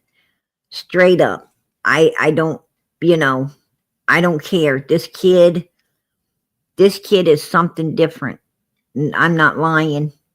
No matter wherever that kid, like, for instance, breakfast time. I don't make my kids sit at a table and eat. I make breakfast, put it on their plates, and they grab their plate and they go wherever they want to go. They can go to the game room, they can go to, the TV room, they can go wherever they want and eat. As long as they don't make a mess, they can go and eat there. I don't say you got to sit at the dinner table and you got to eat your food. No, I ain't never been like that. Go where you want to go, eat your damn food. Just make sure that you bring the plate and everything back, back to me. And 3 out of 4 ain't bad, right? 3 out of 4 ain't bad. I got one that hands me everything, like every damn thing. If this kid chews a piece of bubble gum, can be standing right next to the garbage can, but they'll hand me the wrapper. I'm like, okay, why the hell you hand me this wrapper when you're standing right next to a garbage can? Right? Yeah, I got one of those kind. And then I have, the other one that, the plate cup, nothing comes back to you. You're going to find it. And, man, I got one that's just a dang mess. I got one that's a mess. And I tell you what, the only thing that keeps me in check is telling myself, one day I'm going to wish this mess was here. I'll be glad. I wish it was here. So I'm not going to complain about cleaning it now, right? I'll clean it up with happiness and all of these things, and, and laugh about it, because one day I'm going to wish it was, I'm going to tell you, I'm wondering if it's ever going to leave, right? I'm starting to think now, is it ever going to leave? For me to miss it, right?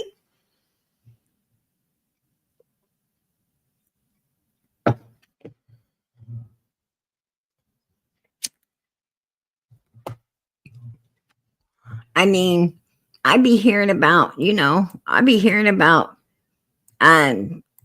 kids today, they supposed to be hanging out with you until, well, come to think about it, I've got 2 of my kids' uncles. One actually lives here all the time. The other one lives here. He stays with his girlfriend now and then, or stays out here or there, but mostly he stays here. And, yeah, come to think about it, I don't know. Maybe I shouldn't be so happy about cleaning up all that mess. Right? I mean, I might have these kids for a long, long time if they're like their uncles. Yeah. I mean, your kids might live with you forever. They might live with you forever, Like their uncle's been living with me forever. They might not ever leave. I don't know.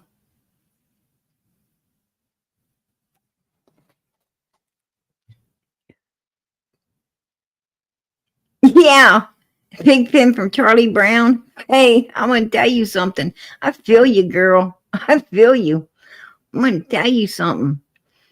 I've got one, and I tell you now, I don't care where that child goes, it leaves a mess. It leaves a mess. Do your homework. Okay.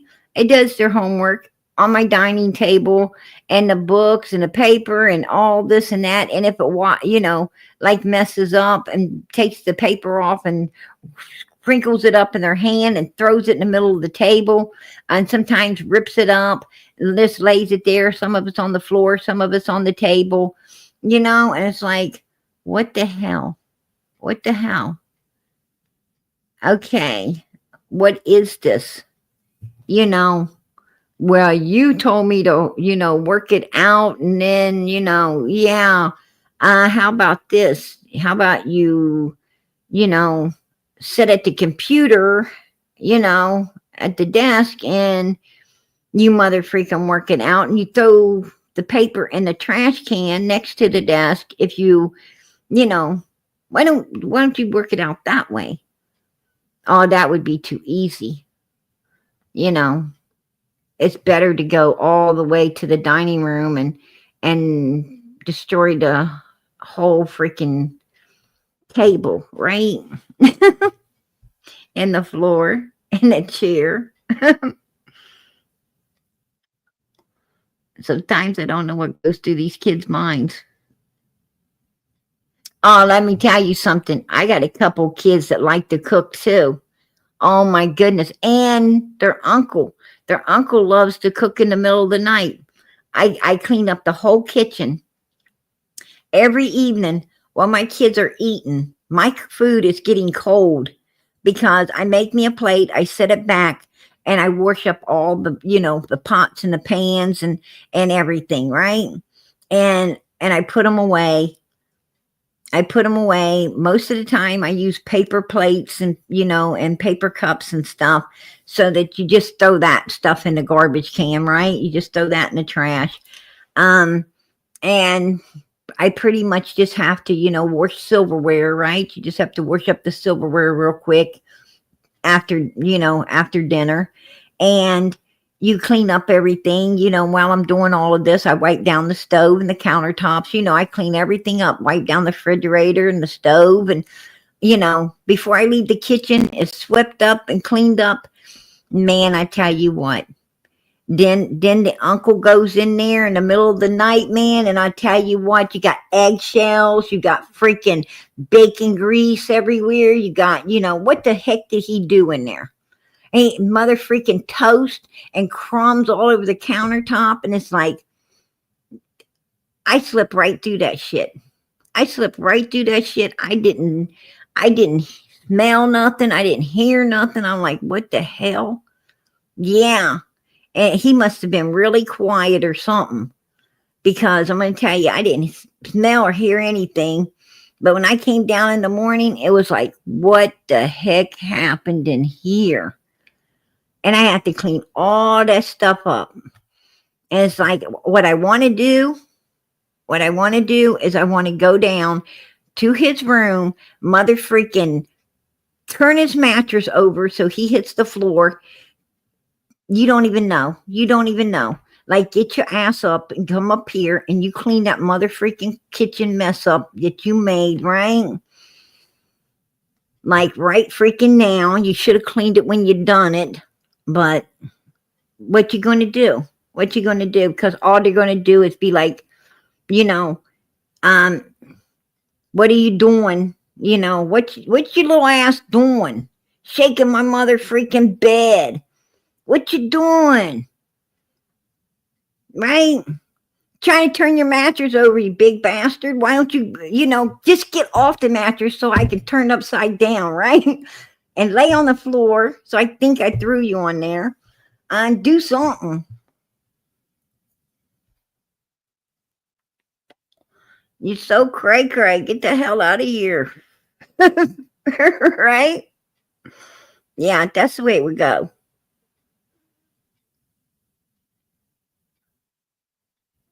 And trust me, I couldn't pick up the mattress with him on it. Hell no. He's like the whole kitchen.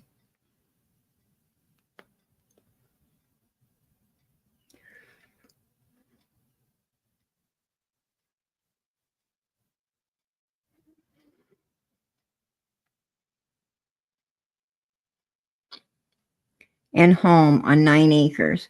I often think about taking over her house. Wow.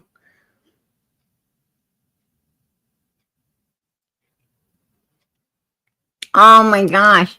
I'm going to tell you something. Did you see where Candace and them was feeding? They were feeding. I promise you, I bet you 10 to 1 Candace fed White Boy and his old lady out of the freaking doggy bowls. Because them doggy bowls wasn't out in the yard, right? They went out in the yard. After them guys left, those doggy bowls wasn't out there. I was like, whoa, I bet you 10 to 1. Because Don and Candace don't throw anything away in their yard.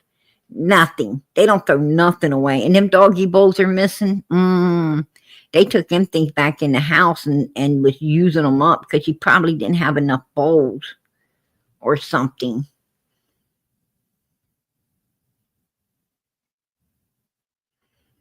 Did you notice that when on Candace's gift wish list, now that I think about it, it didn't have no sets of dishes. Like there was no silverware, there was no, she didn't want no dish sets, she didn't want no pot and pan sets, she didn't want nothing for the kitchen, right? She didn't want anything for the freaking kitchen. She was asking for paper towel, mother freaking toilet paper. And I don't even know why she's asked for toilet paper because I don't even think she wipes her ass the way people say she smells. I don't know. I don't even know. She don't take a bath either. Like, what the hell you want all this stuff for? What the hell you going to do with all that? I don't even know.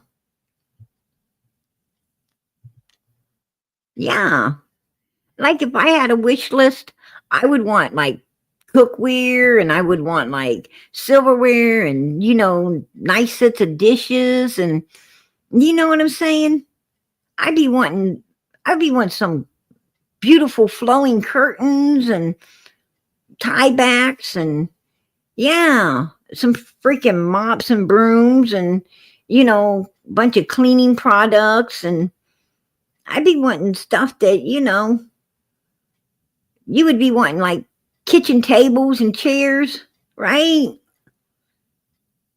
You would be wanting stuff to set house up, not paper towels and toilet paper. And I think she even asked for one of those bellies, pregnant bellies that has the hole in it so you can snatch stuff at the store and put in there.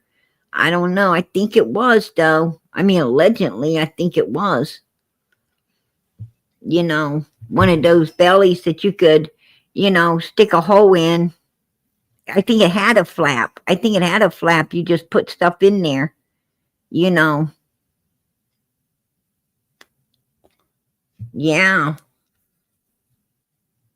What the hell was she asking for that for?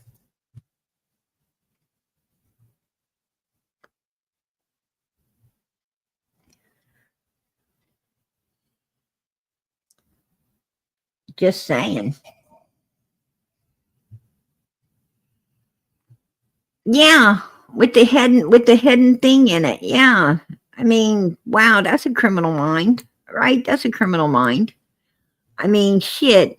I'm going to tell you something. I didn't like the big old belly when it was real. I sure in the hell ain't going to be wearing a fake one around, right? I mean, that's kind of insane. That's kind of insane. I mean, who would want a fake belly? That's just mother freaking weird. And what would she need a fake belly for? Damn, she's got a real one. I mean, she's walking around. She's walking around looking like she was 9 months anyway. I mean, if you ask me, that's my opinion. That's my opinion, right?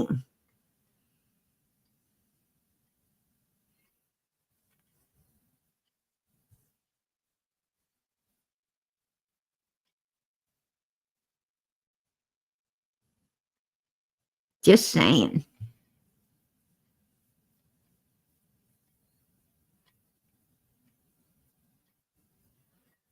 She sounded scared she got caught. I want to tell you, I don't know about her getting caught, but I'll tell you what, Don Wells sure got caught today. Yeah. Maybe she wanted that pregnant belly to be able to, she didn't have no kids to be able to get around women with other children.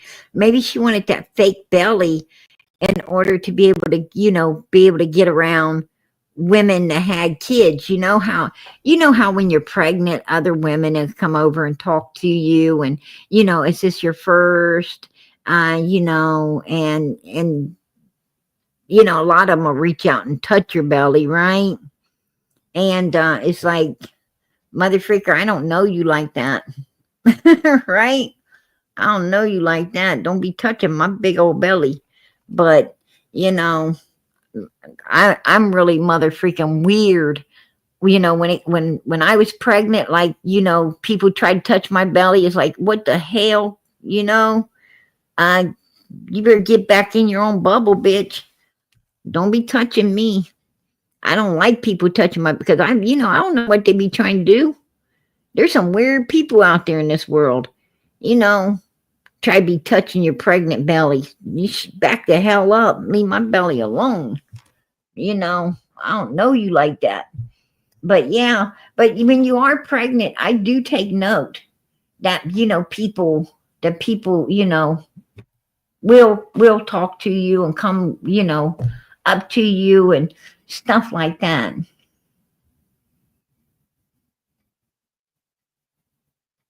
Yeah.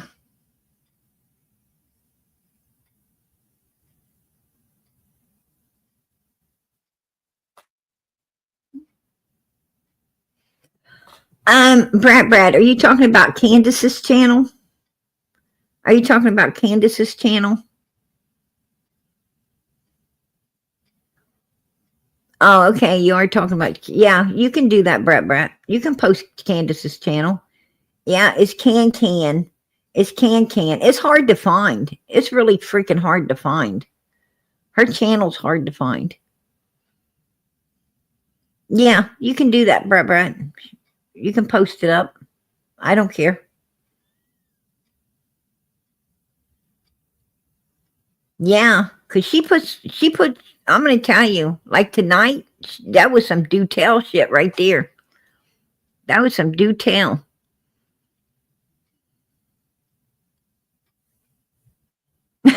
Yeah.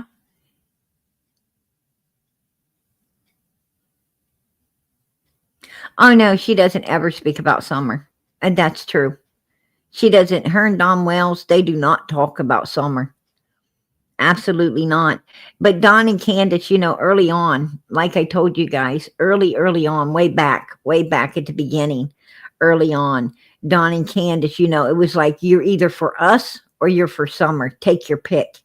You can't be for us and be for Summer too. You can't, you got to choose.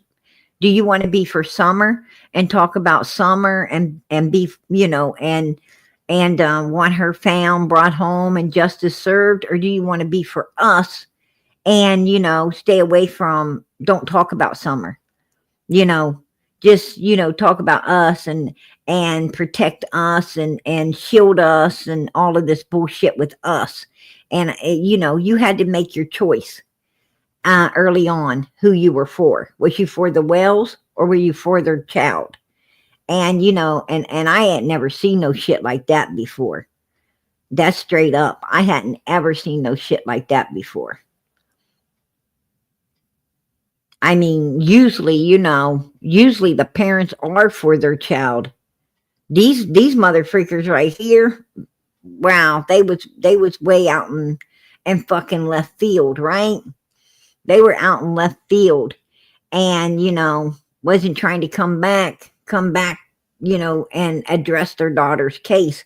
And they haven't ever addressed their daughter's case, and I don't think they ever will, due to the fact, I caught on early on. I caught on like immediately like that. I caught on so fast that Don and Candace Wells was, trying to take the focus off of Summer's case and put it on anything they could but it. They wanted to talk about Mary. They wanted to talk about, Utah. They want to talk about religion. They wanted anything but Summer, because Summer was the one thing that could get their asses put in prison. And that's why Don didn't want to talk about it.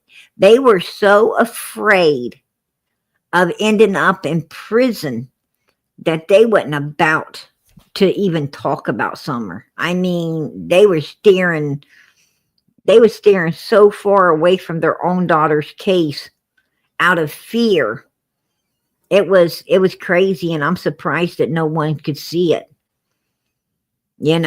I mean, I thought a blind man could see that.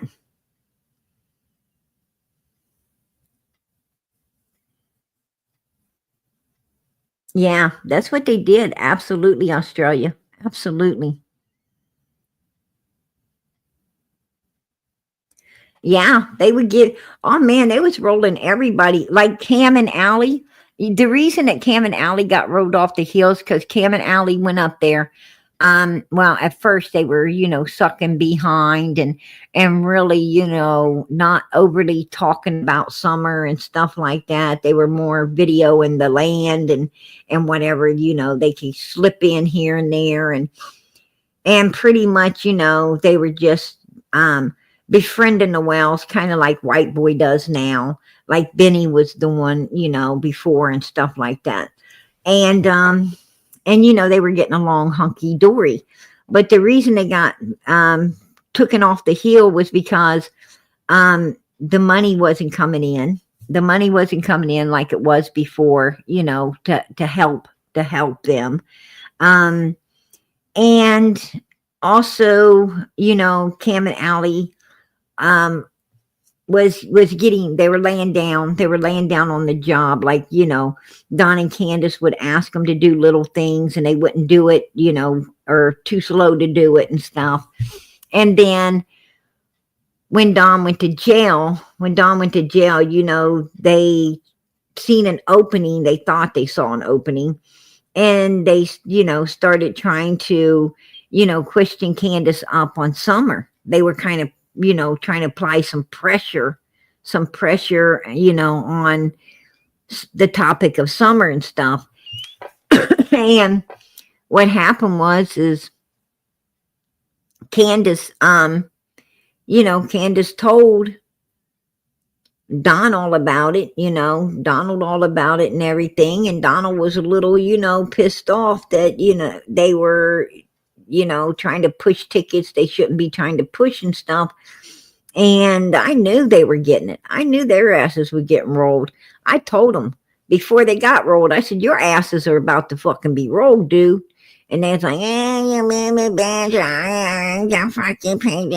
I'm like, your bitch asses are getting rolled. And they did.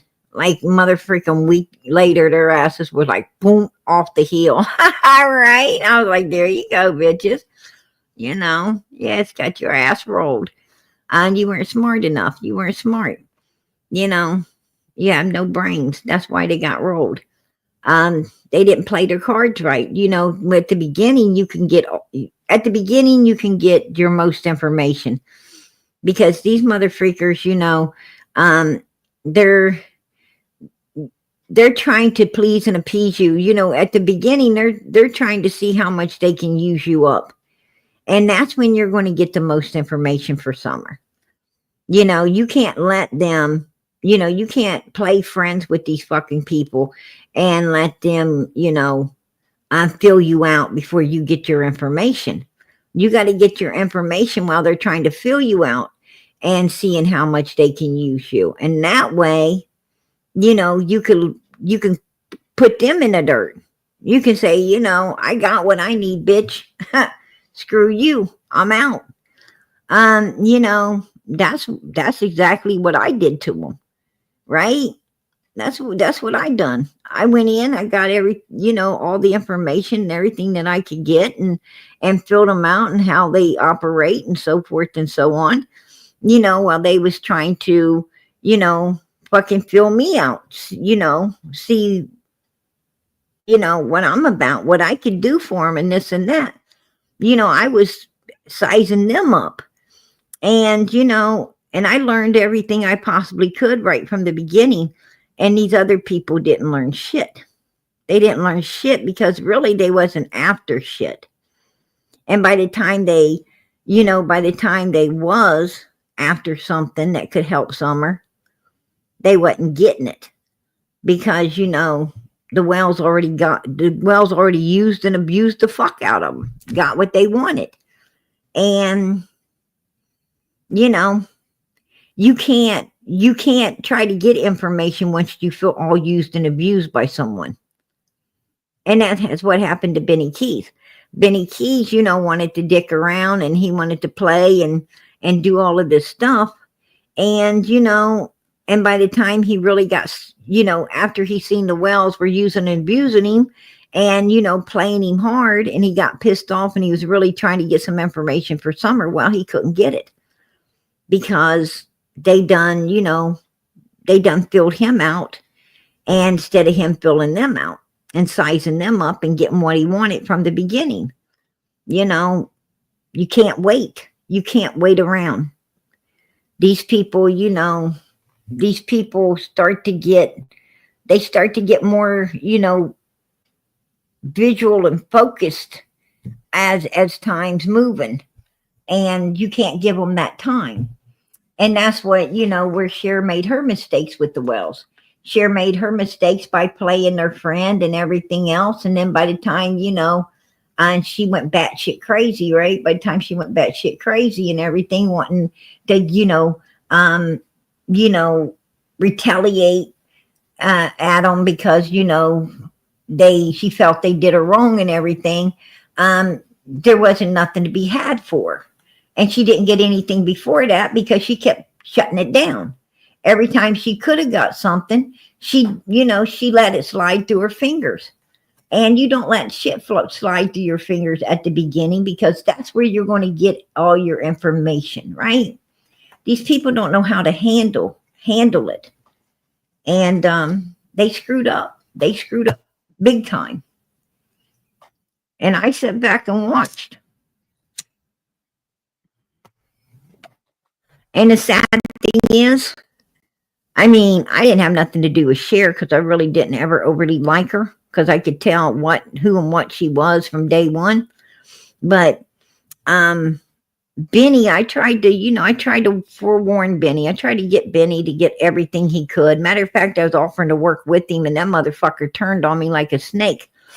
And then, also Cam and Allie. Cam and Allie, I tried to be a friend instead of a foe, but they just, they were too hypnotized and memorized with Don and Candace that, they couldn't be let down their guard enough to help Summer. They couldn't, they felt this need, they thought they were above. They thought they were above all of us, and screw all of us. And they wasn't listening, because they were on some fucking power trip of their own. And look what happened to them. Look what happened to them. But, I tried to even, be friends with those people and warn them about how these Don and Candace was, and possibly work together so we could get more information for Summer. But they wasn't willing to work with you. They were just on, like I said, these people were on this power trip that, in the YouTube world at that time, it was dog eat dog, everybody for him damn self. You don't have no friends out here. And it was, man, I had never seen something so evil in my life. Like, these people wasn't working together at all for these children or these children's sakes. And it was just sad, because we could have got so much more information had we just worked together for the good of these children, the victims. And that's what I thought we were out here for. But, to my surprise, that wasn't what these people was out here for at all. They're out here, they're out here for the fucking money. They're out here for their bank accounts, and they're out here on their own fucking power trips, from hell. And that's just, it's just the way it is. It's what it was, is how it was. And there's nothing you can do about it. There's nothing you can do about it. You can come to the table, you can come to the table wanting to work together for the best of the children. But if nobody else is going to come to the table and help, they're all going to come at you sideways, because I don't even know why. I don't even know why. Why can't we all work together, right? Why can't we? I don't know. I don't know why we can't.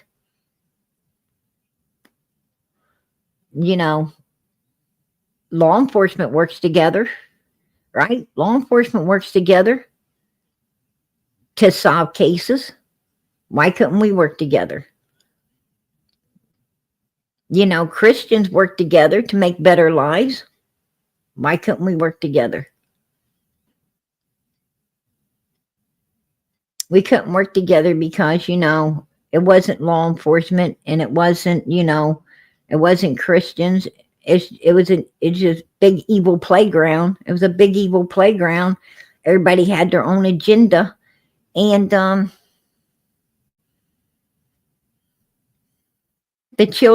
missing children, was just a pawn.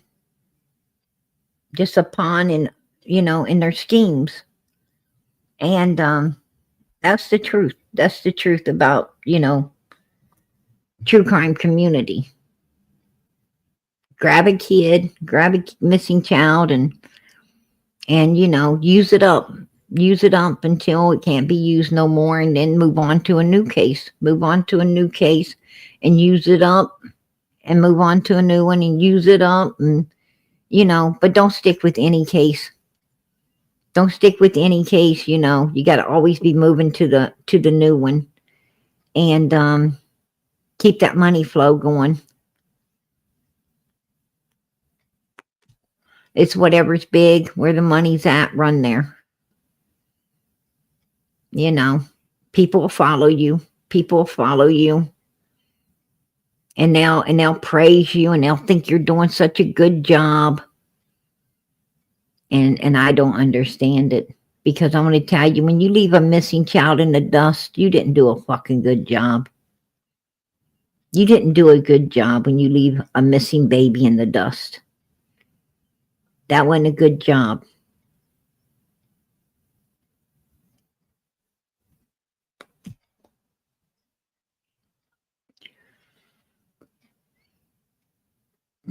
Dorm size refrigerator, 2 4-gallons of milk. Right?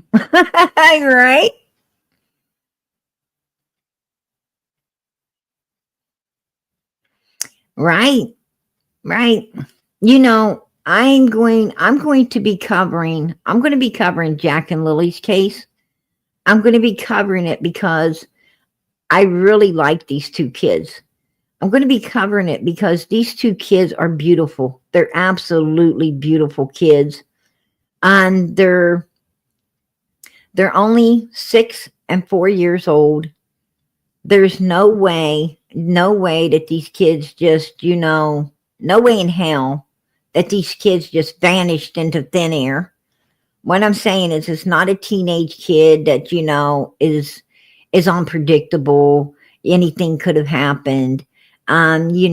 This is 2 small, very small kids that just don't disappear into thin air. And they need all the help out here, and all the, exposure they can get to help figure out what the hell happened to them and get justice for them. And I will be covering their case because I've been called to do that. If I'm not called to do something, I don't do it. It's just the way it is.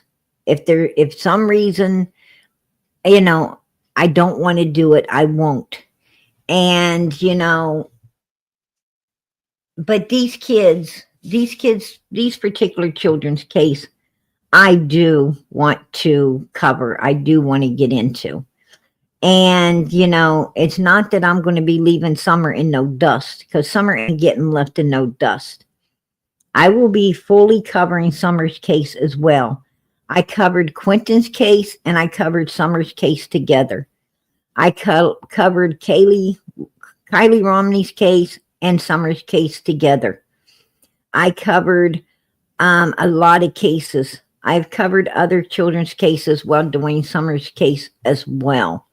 And I will continue to cover Summer's case while I'm doing these children's case also. Summer will not ever get left in the dust on this channel. Absolutely not. She will not get left in the dust. Not as long as we're here. She will not ever be left in no dust. I'll tell you that now. We don't move on to other cases because it's a big case and we got to go there because that's where the, cash flow is. Because we don't give a damn about a cash flow. What we care about, what we care about here is just enough to keep this channel running. Just enough to keep it going. That's all we care about. And, God provides that. God provides that. We get enough to run this channel. We've been doing it for 4 years. We've been doing it for 4 years. Has it been easy? No, it hasn't been easy. It hasn't been easy at all. But I tell you what, it's been worth it. It's been worth it because Summer's worth it. Any child needing to be found is worth it. Everything we've done for Summer was worth it. Her brothers are worth it. She's worth it. Every other missing child we've covered, it's worth it. It's worth it.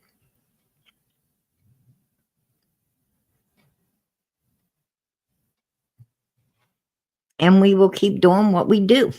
We will keep doing the last live I did. I had to take it away. Because of, some things, but it's okay. It's okay. This is America, man. Freedom of speech. Freedom of speech. That's what happens when you have America. Freedom of speech. That's what happens. But we will keep our freedom of speech. You know why? Because a lot of people are unlived so we can have it. A lot of people. There is a lot of people in America that gave their life so we could have freedom of speech. And we will honor that here. We will honor that. Every single day, we'll honor it. Every single day, it's live, open panel here. Every single day. You take the link, you come up, you say what you want to say, do what you want to do, act how you want to act. This is a free damn country. You are allowed to feel how you want to feel. I'm going to tell you, I refuse to be censored. I'm not going to be censored, and I'm not going to let anyone in this channel be censored. When you're here, you are not censored. I mean, I know a lot of creators do censor you. If you say stuff or you ain't going along with what they say or they don't like, that you ain't kissing their ass, then you get blocked and you get timed out and, they hurt your feelings. Sometimes even make you cry. Right? But I'm going to tell you something. You don't get that here. If you get blocked here, if you get the boot over here, you had to do something really bad, or else PG accidentally got you instead of the person she was going after. Right? Sometimes that happens too. You didn't do a thing. PG just got the wrong person. But,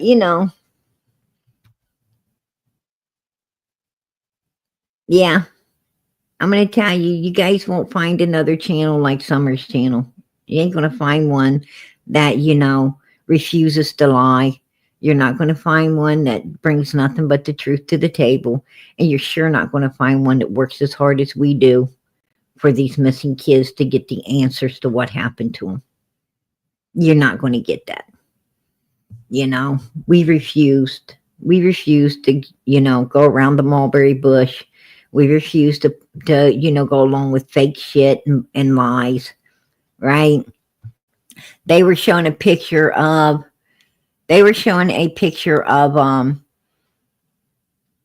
of Daniel, which is the stepfather in the Lily and Jack and Lily's case.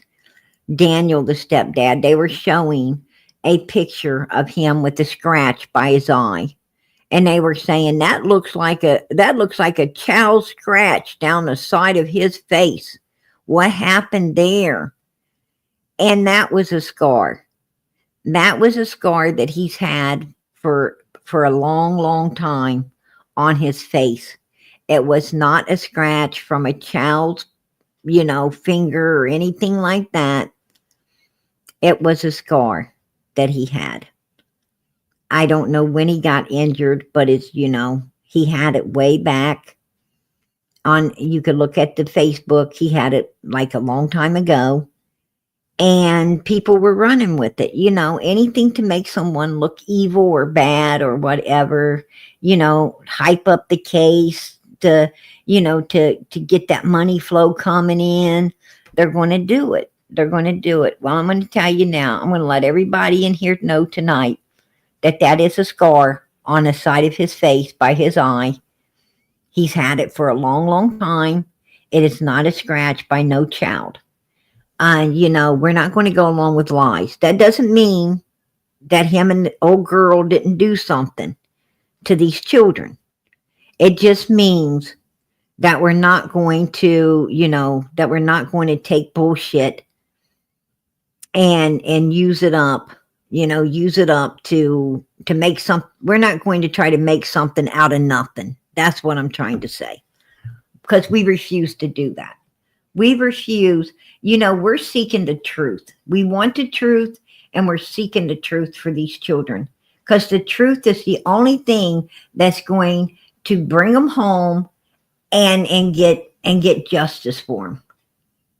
Nothing else is going to help these kids but the truth. And without the truth, we're not going to find them. We're not going to know what happened to them. Right? We're not going to know, you guys. And this channel ain't going to do that. I haven't ever done that, and I'm not about to start doing that ever. Matter of fact, as I said, I may be leaving YouTube altogether come June. After summer's 4th year. I may be leaving.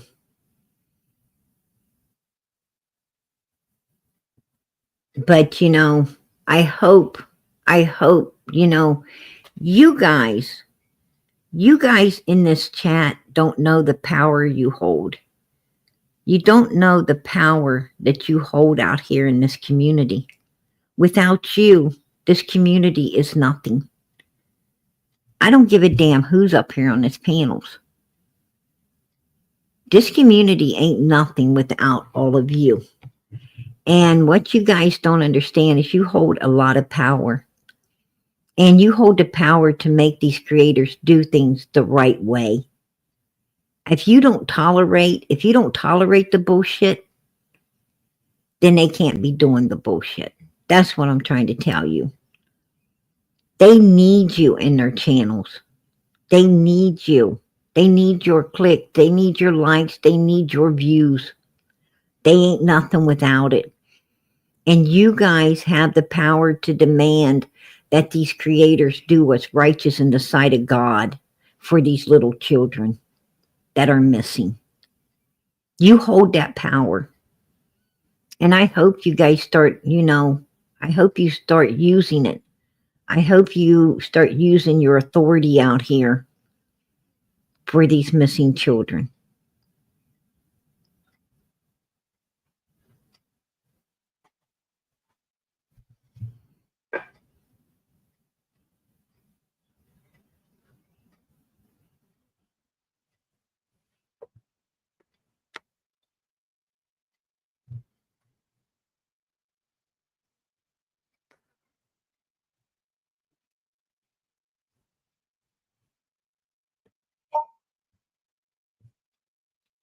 Why are you leaving, PG? I'm leaving because this isn't a normal life. This isn't a normal life out here. This is a lot of work. This is a whole lot of work. I took a lot of abuse over the last 4 years. I took a lot of abuse from the people, the haters out here in the YouTube community. I mean, I came out here being abused like hell from day one. Just trying to, help a missing child. I got abused like hell. And,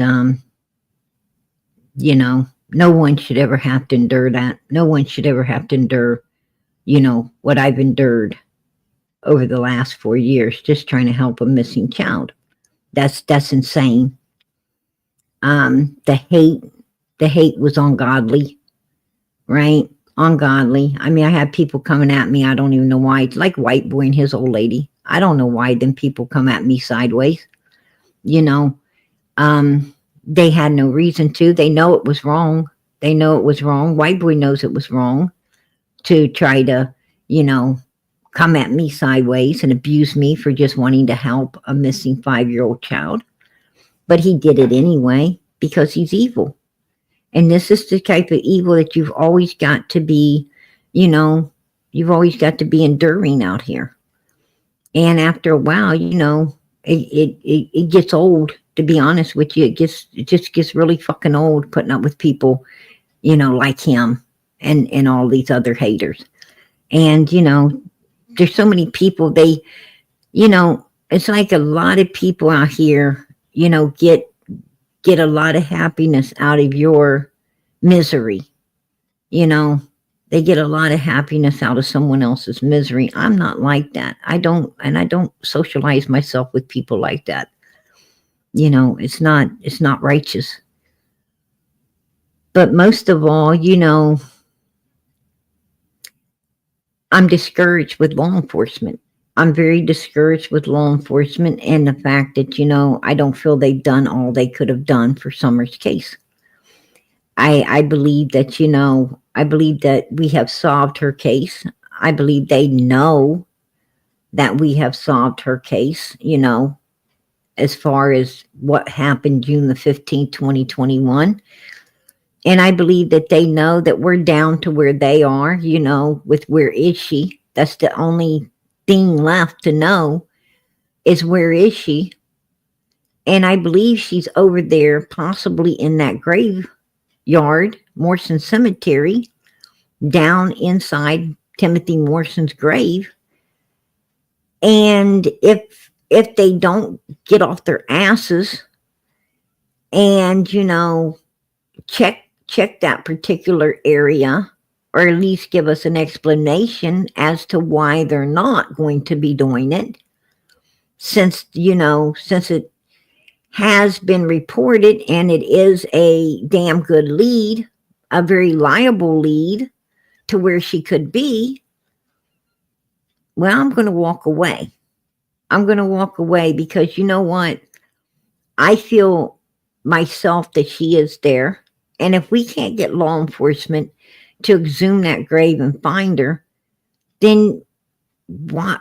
She ain't going to ever be found anyway. She's not ever going to be found anyhow.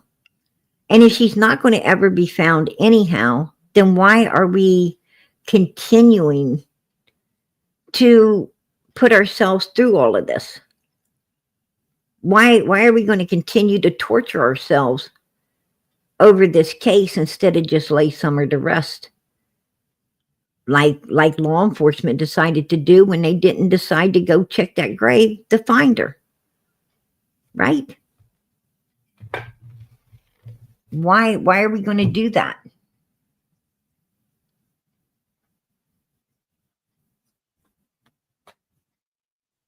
It's not impossible. Nothing's impossible. With God, all things are possible.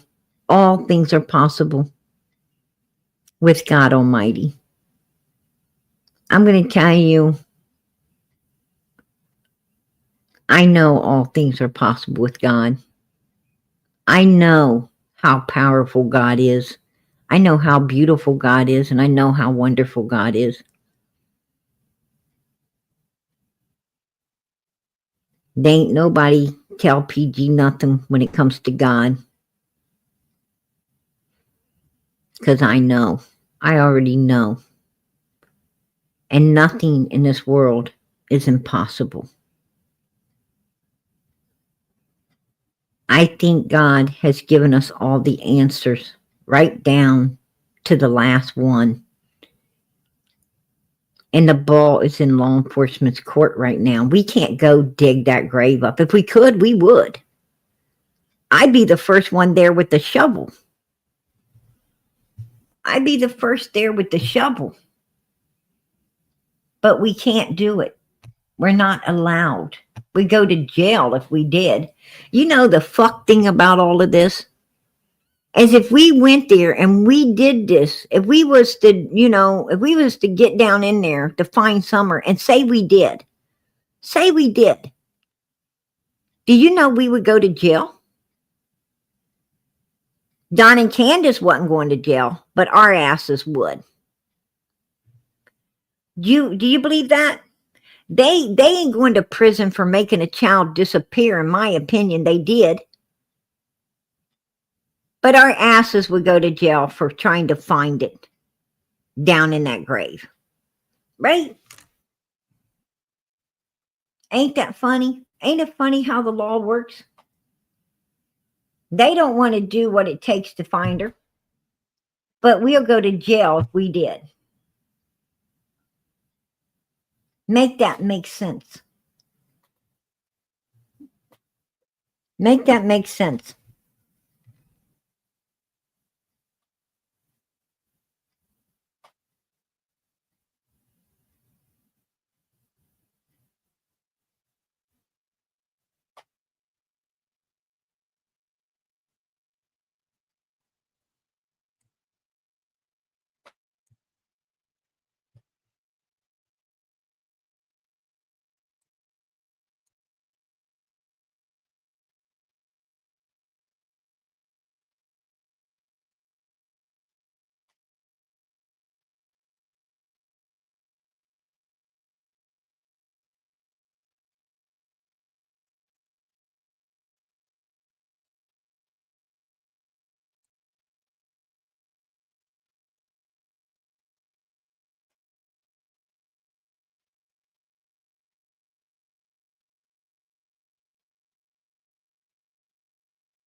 PG, people tell me the body's under your feet.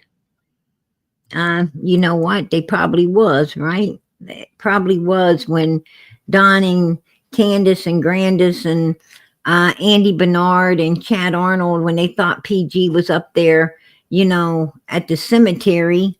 Yeah, they would have believed it was under my feet, right?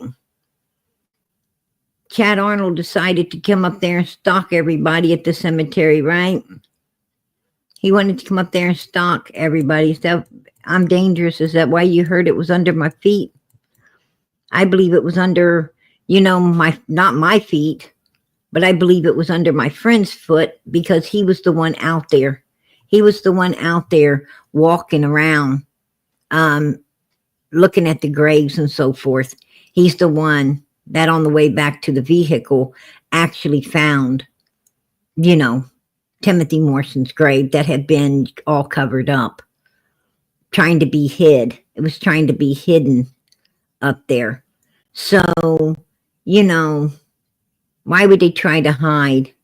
Why would they try to hide some old man's gravesite up in Morrison Cemetery after Andy talked about it? Why would they try to hide it? Would that be because when detectives came in to look, they couldn't find it? Is that why they hid the gravesite?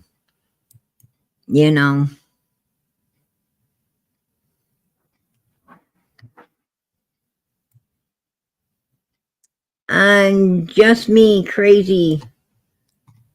I'm bringing you up, girl. Yeah, okay. What's up? It's just your little girl. My new name's gonna be Baby PG. Her daughter's up. Yeah. Watch out. There you go, girl. There you go. Gotta come see my mama. I thought PG was brilliant in her craft. I'm going to tell you Mama what. PG is. Hey, I am fucking brilliant. I'm going to tell you Who something. the hell is that? PG is brilliant, but I come down onto layman's terms because that's where you got to do out here in this particular, world, right? You got to come down to these people's mentality level, and that mentality level, trust me, is not very high off the fucking ground. Matter of fact, to be honest with you, I think Candace and Donald and Andy's and Jody Sue's, I think that is ground level. I think is ground level. Actually, some sinking fucking ground level, if you ask me. Amen, Mama. And, out here in this particular world,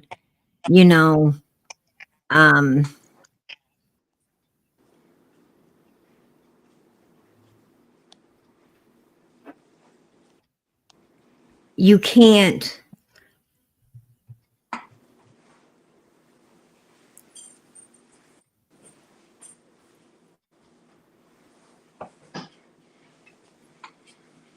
People also do not like people who, you don't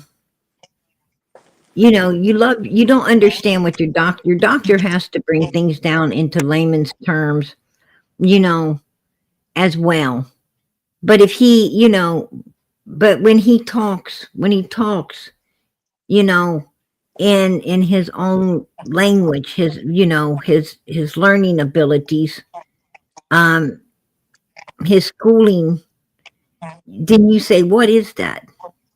And he has to bring it down to your level, so you can understand it, because you can't understand the terms he uses, in his profession. But you love your doctor no matter how he talks, because you're at the mercy of your doctor.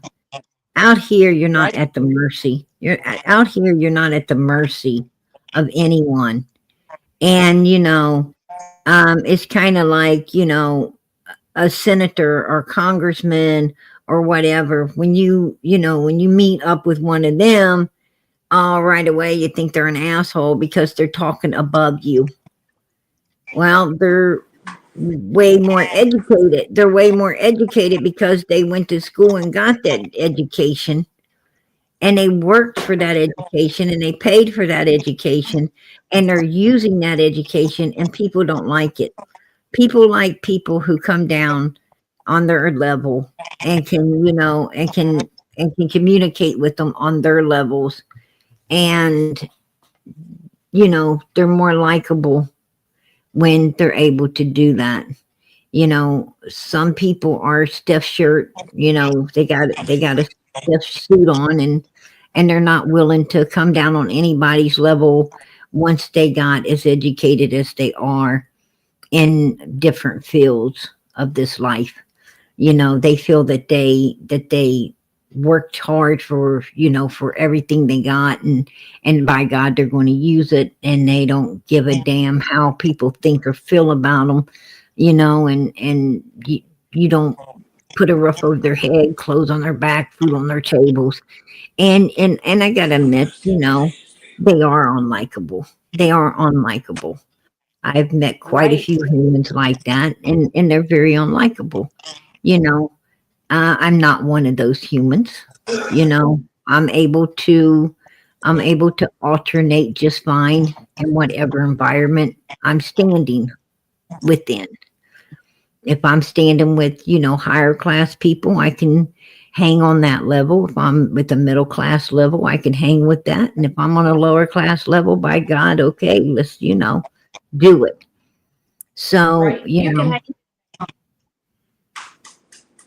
hey, point being, I can just hang. I don't even care. I don't Right. even care. And I'm going to tell you, that's brilliant within its damn self, because there's a whole lot of people that can't do it. You know, like I Right. said, you know, some because they're too bullheaded, too stiff suited. Some people because they just don't got it. You know, whole lot of reasons in this world. You know, Right. why? I mean, I've seen people, you know, when I say they ain't got it, I mean that they went to school for it. They just mother freaking, you know, didn't get it. Right? They Right. didn't get it. So, you know, it's just it's just the way it is. But you're gonna have haters no matter what, you know. If you do everything right, people's gonna hate you. If you do everything wrong, people's gonna hate you. So, you know, why not just do it however you want to damn do it That's right. and get it done? That's the point, getting it done. And you do it damn fine. Hey girl, I gave it one hell of a shot out here. You got And you that damn know, and as I almost 4 years. said, absolutely. And you know, and you know, nobody else, um, you know, nobody else got those pictures down like we did with Summer on those milk jugs. Nobody else ever noticed the lipstick smear below her mouth. Nobody ever paid attention to No, they Hunter didn't. saying that she was on the pillows wet because she was the only one swimming, which allowed us to know that, you know, allowed us to understand that she was not dressed when they went to Walgreens or when they went to Sonic's or when they went to the store. She had to be dressed at Allison's place. No one else paid attention that Allison had cameras, but there was none on the 15th of June at Allison's to be showed. No one else took the time to understand any of these things for the likes of Little Summer Moon Utah Wells. We did it. We did it. Yeah. And it, you know, and we are brilliant. You know, it just ain't PG that's brilliant. You know, I'm going to tell you, the people, you in the chat, you're brilliant as well. You're brilliant and don't even know it. You say, oh, Summer's I'm Army not School. brilliant. I'm not brilliant, PG. Yeah, you are brilliant. You're brilliant at what you do. You're brilliant enough to get your eyes open to the truth.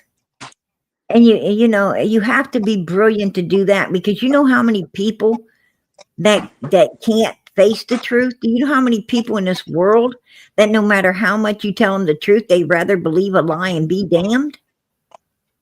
Right. We were brilliant enough to understand when Ronnie Lawson said, You asked them why. You have the creators ask Don and Candace Wells why they waited 4 hours to call us. Well, that let us know that there was no movement of Summer at Walgreens. There was no movement of Summer at Sonic's. There was no movement of Summer at no damn store. Nope. They didn't see no movement of Summer anywhere after that swimming hole. Because 4 hours put her back on them damn milk jugs. Yep. Propped up, pulled up. They staged her up there. You got, yeah, because they were at the freaking swimming hole. You take it 6:30 or 2:30 to 3:30, 3:30 to 4:30, 4:30 to 5:30, 5:30 to 6:30, 4 hours. He went back to them milk jugs. Why did you take 4? He's saying that on the milk jug she has passed away.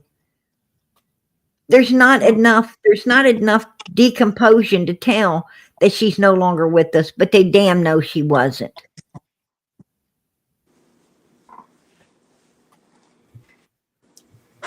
I mean, that was bottom line. And they were searching that area because they, with Don driving the car, firing his co-worker, blaming it on his the law enforcement done figured out that this was all pre-planned. It was carried out. And they was wanting to know where was the body. That's why they checked all of that property and everything. But they wasn't looking for a live child.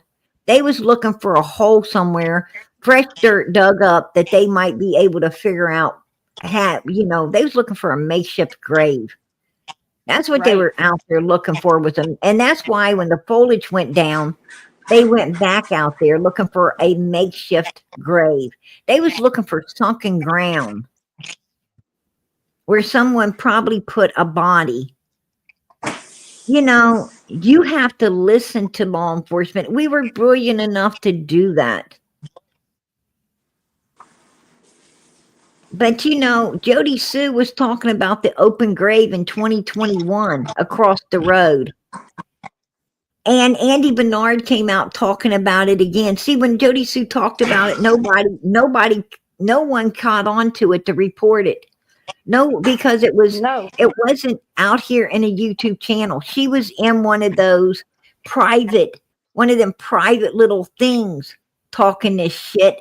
And the people inside that private little thing wasn't smart enough to grab on and report it, and that's why it wasn't looked into back then.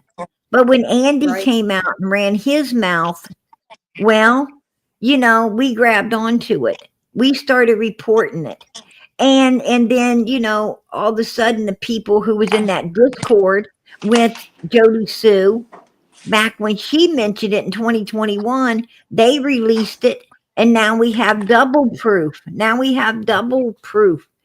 About this grave out of Jody Sue's mouth, even back then, which nobody reported. That's what I'm talking about. And why would they be watching that cemetery? Why would they be pulling up behind people, and stalking people for over 20 fucking minutes up there? Why would they be doing that? They don't want nobody finding nothing. They didn't even find me. Right. I mean, these people are so fucking ignorant. Why didn't this dude's in a big fucking truck. When he went driving past, like he was so scared, he wasn't even thinking about looking into the vehicle that was sitting up there. He was just thinking about getting the hell out of there once them pictures started getting took. That's what he was looking for. I mean, old boy got scared up and gone. Yep. And then then what does he do? He hits up Andy Bernard. Why would he hit up Andy Bernard? I tell you why he hit up Andy Bernard. Because What you go ask Andy what he was selling to Candace Wells up there in order to sedate those children to be touched. And you ask him what it was besides the goody good shit. Yeah, he'll say it was weed. No, it Lying is. wasn't. No, it wasn't. No, it was other She sedate said kids. she said you ask him what it was besides that. Right. She made it plain and clear that it was something besides the goody good shit. Right. And he's never So, going to you tell know, what it is. that's where he's got a dog in this race. That's why Andy's keeping an eye over there on that cemetery. And that's why I believe that baby's over there. It's because Andy Bernard is scared up. He's got a dog in the race. And even though he ran his mouth, he didn't expect anyone to jump on it. And he didn't expect having to go over there and camouflage and try to hide that grave. Nope. And I'm going to tell you, Andy Bernard knows law enforcement pretty damn well. He knows them pretty well because if law enforcement, usually, actually, my friend was on the way back to the car because he couldn't find the grave. So I'm not going to, Right. what I would, okay, listen. Even when law enforcement can't find a grave, their asses, when the law enforcement can't find a grave, even, their asses don't look no farther and they get back they're lazy. They're lazy. They get back in their car and they leave. Okay. They get back in the car and they leave. And that's all I'm going to say. And, and that's where my friend was on the way to, was back to the car to leave. When some weird stuff took place, and I'm telling you, it was really weird. And that's another reason I think she's in that grave, because the sun came up. The sun came up out of nowhere. Like it was a nasty cast over day. And this sun came out of nowhere and beamed right down on this guy's grave. And there was just this one little piece, like 3-4 inches. Like 3 or 4 inches long, a little black piece. And he's like, what the hell's that? He thought it was some kind of rock or something. And, and he didn't know what kind of rock it was. And he reached down to feel it, to see what it was. And it was like stone. So he started sweeping back and forth, right? To clear it off. And the next thing he sees is this man's name coming in view, which is the very person we were there looking for. Okay. And that's how this grave was found that day. So Right. you tell me what the odds are of that happening. And the whole time, my friend, the whole time that he's looking and the whole time he comes back and all of this happens, this vehicle sitting there trying to intimidate him. This vehicle is sitting right behind his vehicle, trying to intimidate the hell out of him. And had been sitting there for 15 to 20 minutes, stalking the shit out of him. Well, he's out there. And everybody says, oh, that's Chad Arnold's truck. And I believe it was. And that's why Marlena brought her ass out here, wanting to know, for Chad, on Chad's behalf, Marlena came out. Like I said, Marlena ain't ever approached PG in mother freaking 4 years, almost. Summer's case as of June 15th, 2025 will be 4 years. Marlena has not ever contacted anyone in this channel that whole time. But all of a sudden, after her little brother-in-law on Chad Arnold is up there, in my opinion, stalking people up in that cemetery, her ass is out here hitting us up, wanting to know everything about the grave now. And that's a big red flag. If Summer's not in the grave, why do they care? Why does Andy care about the grave if the baby's not in it? Why does Chad care if the baby's not in it? Why does Jody Sue give a damn? Why has Candace been coming out on a regular fucking basis here lately? And if they don't care. I Right. truly believe I'm gonna tell you, if people are smart, if people are very highly educated, and they're not saying nothing, then you need to beware of the ones not saying anything. The ones making noise, don't pay attention to, because they're just making noise if they're highly educated. But if you're down messing with people who are lowly damn educated, practically not educated at all, other than in the criminal field, and what I'm saying is, Don and Candace and them, they're educated all right. They're educated at being fucking criminals. That's what they're educated at. And what I'm trying to say is, when you're dealing with people like that, then you need to pay attention to them when they start staring that ass and they start humming around like bees. You better start paying attention, because when they start swarming something's there. When they start trying to steer you away from something's there. Because they're not educated enough to keep their mouth shut, to stay quiet, to stay out of the way.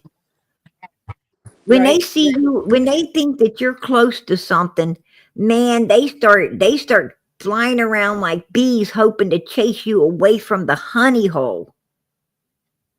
That's what I'm trying to say.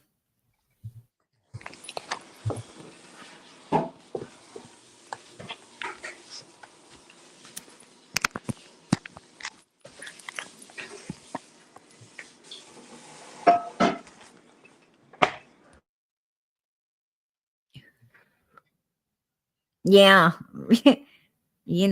LOLPG. You know what? That's what I'm saying. I'm trying to explain everything in layman's terms. I'm trying to explain everything so people can, so you can understand and know exactly what I'm talking about. And don't get me wrong, I'm very good at layman's terms, because I lived in the fucking ghetto. Was raised in the freaking ghetto, right? I mean, I was raised in the hood. I know how to bring it down to that level. I have no problem. I had a problem, I had a real problem trying to bring it up, I had a real problem bringing myself out of that life into a better life, right? Right. I'm going to tell you, it is a lot harder to go from the hood into an educated life than it is to go from a very educated life down to the hood. I mean, you can drop from an educated life down to the hood like that, but to come from the fucking hood and raise yourself above it, I'm going to tell you something. That is hard work. I know, because I bust my ass to do it Every day. And I'm going to tell you something. They say you can take, a hillbilly out of the hills, but you can't take the hills out of the hillbilly. Well, I'm going to tell you what. You can take somebody out of the hood, but you ain't ever going to take the hood out of that person. Nope. That person's always going to have that, that ghetto ass hood mentality for the rest of their life.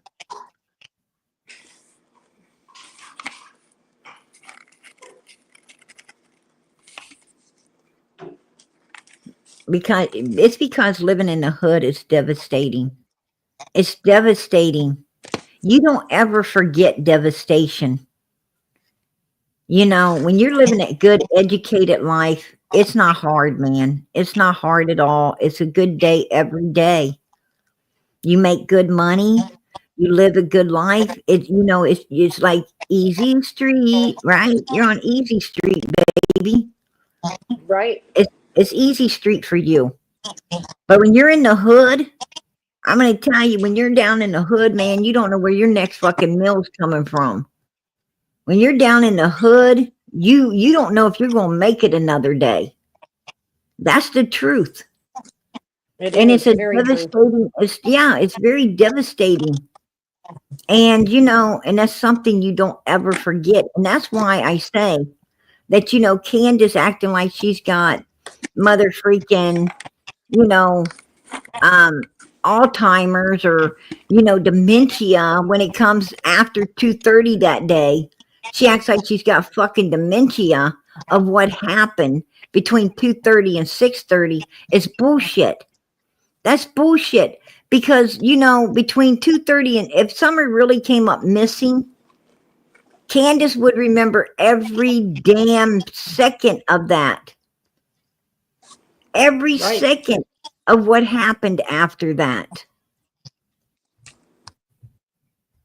Just like she remembered every second of that morning. She remembered everything that went down that morning. And, and that's a big red flag. That's a big red flag. Because I'm going to tell you what, by her remembering every detail from the time they got up to 2:30 tells me that that's when Summer, was unalived. That's when she became unalived. Because you don't ever forget the devastation. You don't forget devastation. Nope. Man, that's branded in your brain forever. I mean, people can sit and tell you every damn bad thing that ever happened in their life, but they can't sit and tell you all the good shit. Now, after 2:30, after 2:30, after that video, Candace loses all brain activity. And I'm going to tell you why she loses all brain activity after that video was taken. Because that is when she was going to meet up with Chad Arnold or whoever took Summer away from her. And that is when, the weight was lifted off of her. That's when all the fear was lifted off of Candace. And that is the time when she had to sit. What you don't understand is she can't tell the truth about what happened at that particular time. But that's when the whole weight was lifted off of her, that she felt confident, everything's done. It's done. That's when she felt it's done. And, was able to call law enforcement and able to put her little other bullshit into action. And the reason she can't remember is because nothing happened during that time other than the weight getting lifted off of her ass by someone or whoever took Summer off of her hands, right? Right. That's what the problem is. And she has to make up. She has to make up shit. She's got to, we were planting flowers, putting away. Well, first we get home, and then we took all the groceries in, we put them away, and then, we would get something to eat, and I went out to my mother, right? Right. And trying to make the boys say, oh, they seen Summer. No. No, they seen her in the fucking vehicle, but she never got out. And that's the whole reason for going back on the hill, was to drop Candace off, give the boys an opportunity to know their sister was back, and, before she left again. Yep. So they could gaslight her. Right, so they could gaslight the shit out of the boys like she was there the whole time. And she wasn't. That's why the boys kept telling Jody Sue she's on the swing, because they didn't ever see her in the house. Right. They always put her outside because that's where they saw her last, was in the car outside. And Candace thought it would even be funny on when she was with Chris. She said, "Me and the boys came in the house, not Summer." Remember that? Yeah. She thought it would be funny to under her breath say, "Not Summer," and he didn't catch it. He didn't catch it. You know, I'm going to tell you, they had to make up a bunch of stuff, and it still wasn't enough. It still wasn't enough for law enforcement. Well, let me tell you something. Candace and Don Wells ain't very damn smart. Law enforcement, I got to hand them this. You know, I think the feds are brilliant. I do not think that, Hawkins County or even TBI is brilliant. To me, they're not brilliant. I believe the feds are. I believe the feds are very, very brilliant. Yes. And they are in Summer's case too. Trust me. The feds have been right here in Summer's case the whole time. And I'm going to tell you something.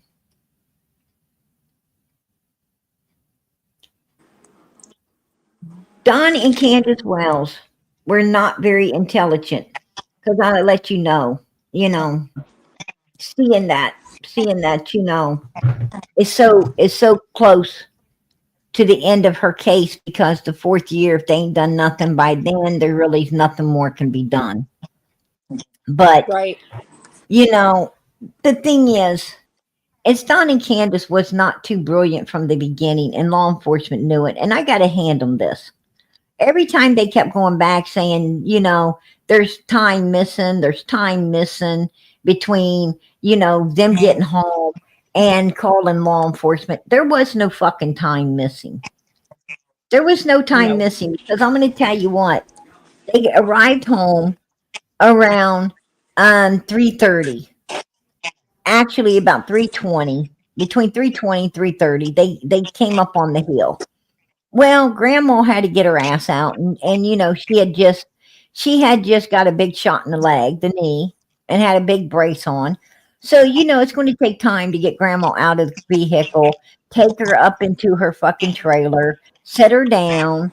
I mean, you're gonna kill some time right there. And then you got to come back out and get Grandma's stuff, take it into the trailer. Then you got to take all the stuff out of yours into the house.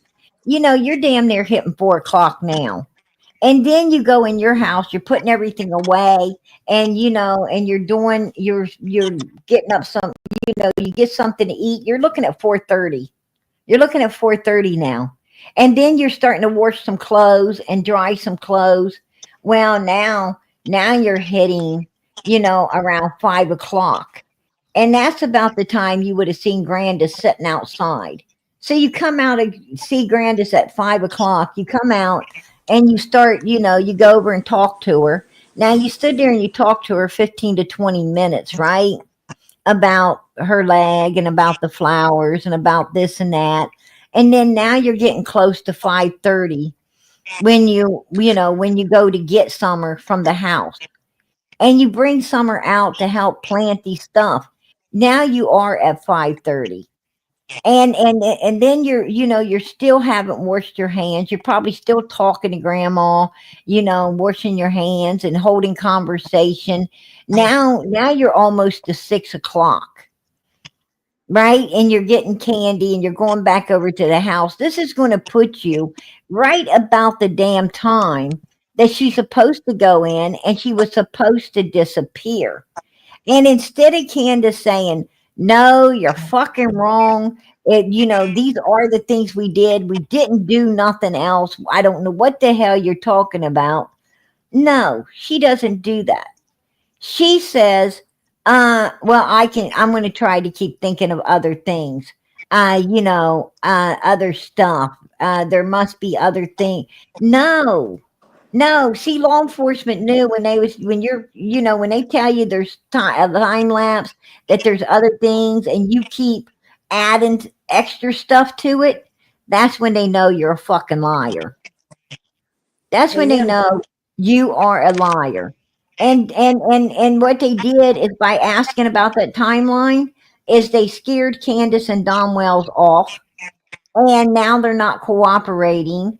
And when they quit cooperating, this means that they're trying to hide something. So law enforcement knows they're the number one suspects, and that's why they didn't get their boys back. And that's why, the court went after them and basically got them. We're going to prosecute you for other stuff unless you delinquish the kids, and so that they can be safe until they're 18. And they took the bait. They took the bait. Yep. They wasn't smart at all. They weren't brilliant in the least. But law enforcement, that's what law enforcement did to them. And they were too fucking dumb to know it. Just saying. You know, a brilliant person, an intelligent person, they wouldn't have got on that shit. Because No. an intelligent person would have, sat down and been able to do the math. They'd have been able to do the math and told law enforcement, it ain't about making shit up, that you done. It's about the math and making the shit up. You got to, if you're going to make up a story, you better fucking do the math and make that timeline fit for what you say you were doing, right? Right. And actually, what they, all that shit would have took the time up. But Candace and them were too dumb to know it. They were too dumb to know it. They were too dumb to math it out. All right? Right. That's what I'm talking about.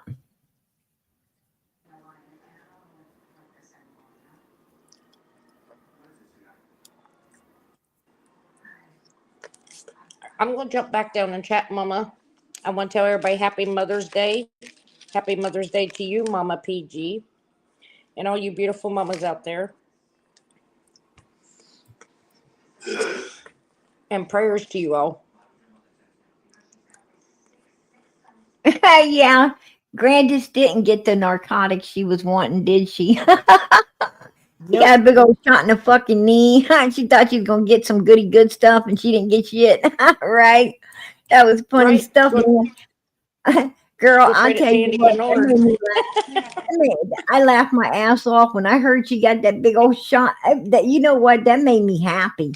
It made me happy. Very happy to know she got that big old damn shot for nothing, right?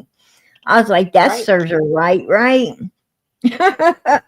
I want to tell you now. I mean, we ain't got a whole lot of justice, but we got a little bit. Right? Right.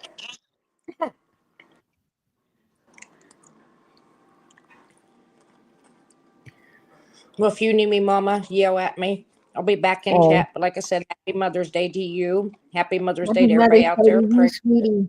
Happy Mother's Day to you. And I appreciate you coming up and hanging out with me. God bless. You're welcome, Mama. I love you. I'm going in chat. Hey, I love you too, girl. You know it. Tell your husband hello. Raymond, Mama said hello. He said hello and Happy Mother's Day. Aw, that's so sweet. Time, I appreciate it. She appreciates it. Okay, thank you.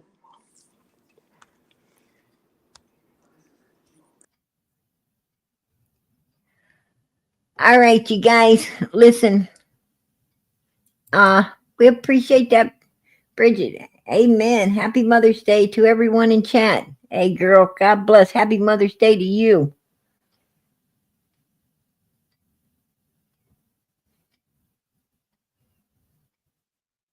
I agree, Carrie. I agree. I agree. I'm going to tell you, if law enforcement does not, you know, um, really put a 1 in the chat if you feel that protesting up there at that grave site is worth it. If you feel that protesting on June 15th, 2021 at that particular grave site for law enforcement to look into, put a 1 in the chat, because I think it is. I think protesting up there, peaceful protesting up there, to bring awareness and attention to that particular grave site that has been brought into question of Summer possibly being laid to rest in before everything else went in there. I believe it would be a very, very good thing to be done, you know. Absolutely. You know, I mean, I'm not one of those people that overly believe in protesting. And unless it's for a very damn good cause, I don't get into that stuff. But I think this is a very damn good cause to be doing it. And that that's the truth. I really do. I think it's worth it. I believe that it's very possible she's there, and if she ain't, it still needs to be looked into. What I'm saying is, we don't know, we don't know, and it does need to be looked into. And the way Jody Sue, lied her, I'm going to tell you, if Summer's in there, she was put in there between 4:30, actually between 4 o'clock and 5:30, because Candace's ass came back in and went back up on the hill between 5:30, sometime between 5:30 and 6:30. She came back in and went up on the hill. Now, I'm not exactly sure exactly what time she came back in. I'd say that she probably came back in, around it was after 5:30 when she came back in and went flying up on that hill to pull all the stuff she was pulling. Calling law enforcement, acting, gaslighting the kids, doing, but she followed Chad Arnold out of there. She followed Chad Arnold out of Ben Hill Road onto Beach Creek, around probably 4:30. About 4:30, she came out of there following him, and she was gone till after 5:30. So, I think they went right on over there to Morrison Cemetery. And I think that's where that little girl got put before law enforcement was ever called. And even if law enforcement went up there and looked down in the damn grave, they wouldn't have seen Summer. They wouldn't have saw Summer. They would have just saw a fresh dug freaking grave ready for someone to be put into, because she would have been under that dirt. They would have patted it all back down, and it would have looked normal down in there.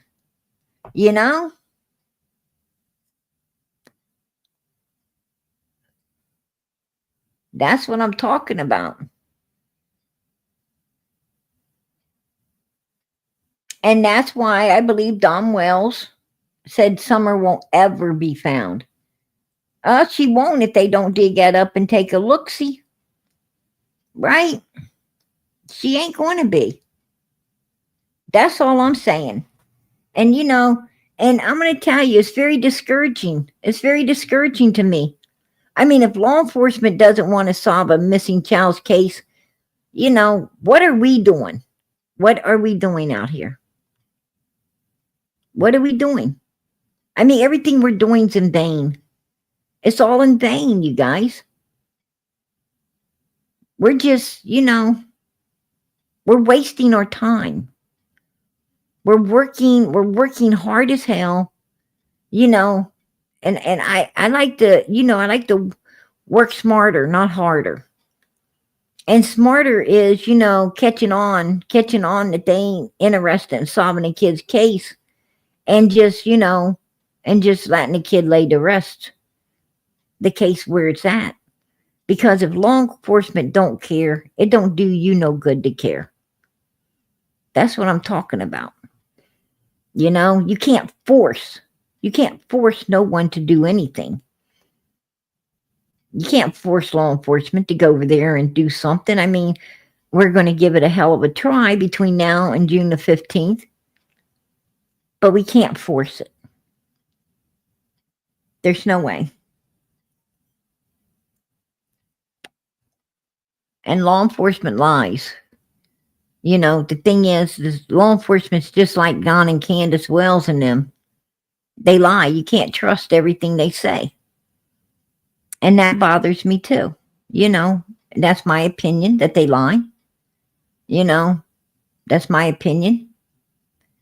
And, you know, I haven't liked the way law enforcement operates for a long time. You know, I haven't liked it. You know, it's not just recently with Summer's case or whatever. I haven't liked the way they operate for a long time because I took note that law enforcement, you know, law enforcement started going around like you call law enforcement out to your house for some this or that, and really, you know, you're in more danger if you didn't call them at all. You feel like you're in more danger than if you didn't even call them. I mean, they scare you. They scare you worse than the criminals do now, right? That's my opinion. And to be, you know, and to be perfectly honest with you, you know, you call law enforcement out and they act like, you know, they act like you're the problem. They act like you're the problem. They, you know, they ain't looking for the criminal. They want to go all up, you know, up in your fucking business. And, you know, and start getting all, you know, shitty with you. And that ain't what they're fucking there for. They're there to protect you. If you know, if you call the law enforcement, they're supposed to come out and be for you, not fucking against you. But when you call them, they come out and they act like they're all, you know, they're all against you. Like, you know, there's something wrong with you and this is why these fucking criminals are coming around you or whatever, right? And then they want to get all in your damn business and act like they're all suspicious of you. And it's fucking horrible. Yeah, it is horrible. And they do that shit to keep you from calling them. They do that shit because they don't like to work. They don't want to work. They want a free paycheck. And it's their way of twisting the fucking table away from the criminal onto you so you won't want to call them. I'm going to tell you, the devil's got a lot of fucking games. And even law enforcement likes to play them. Right? Everybody, just because they got a badge on, don't make them righteous. Instead of going after the criminal, it seems like they're going after you. So why the hell did you even call them? Right? Why did you call them? I don't know. I don't know. My fucking bad. Let me think about it twice the next time. Right?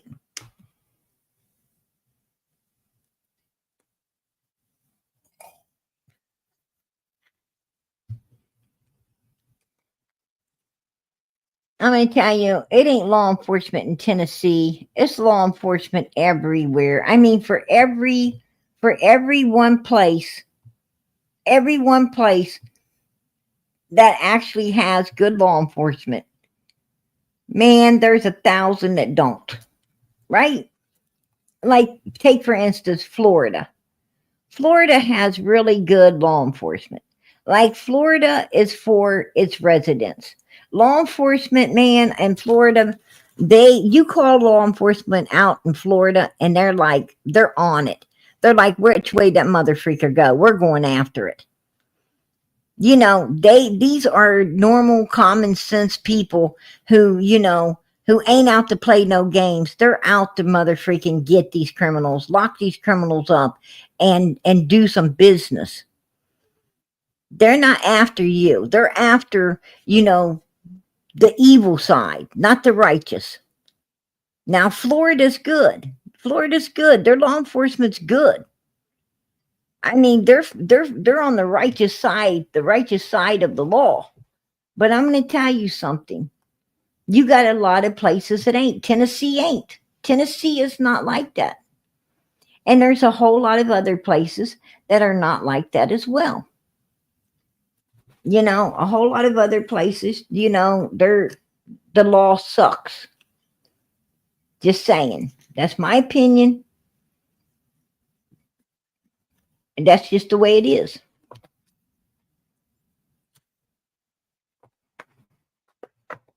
They they let these fucking criminals go.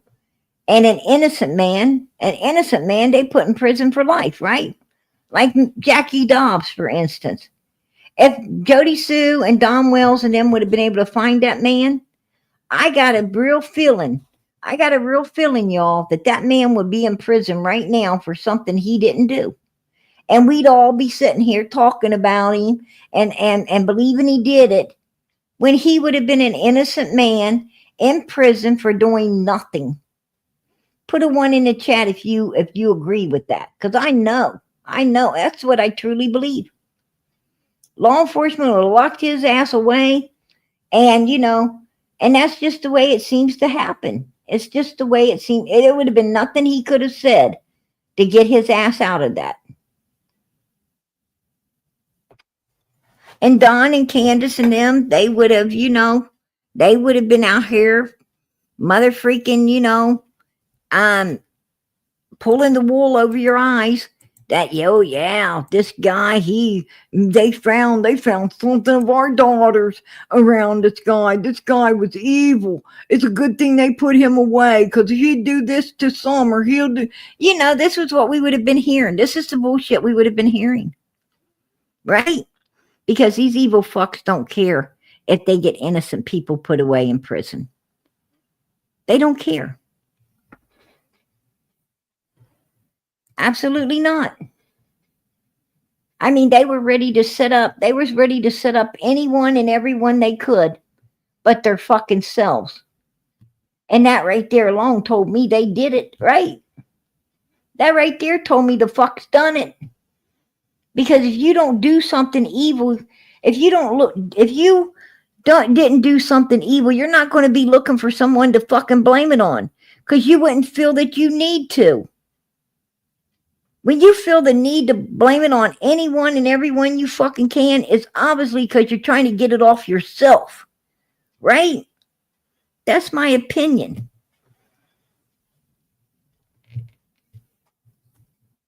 It's, it's like when you're a kid.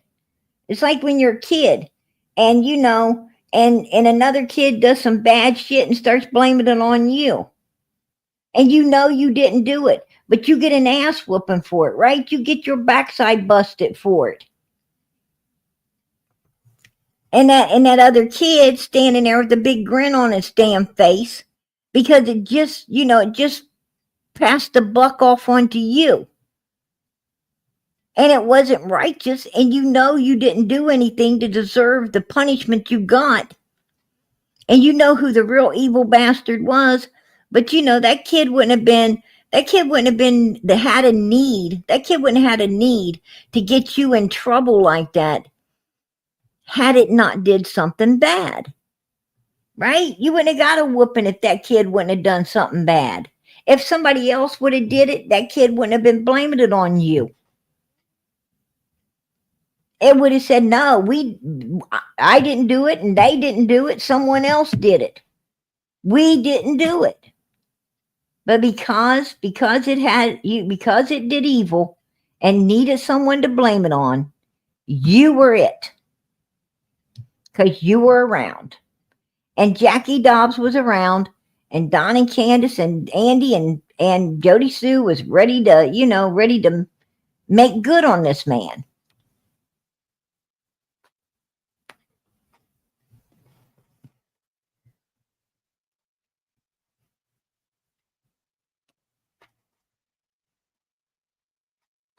Right? Absolutely. Listen, I'm going to get out of here, you guys, because I've been holding you up for a minute now, and I wanted to cover some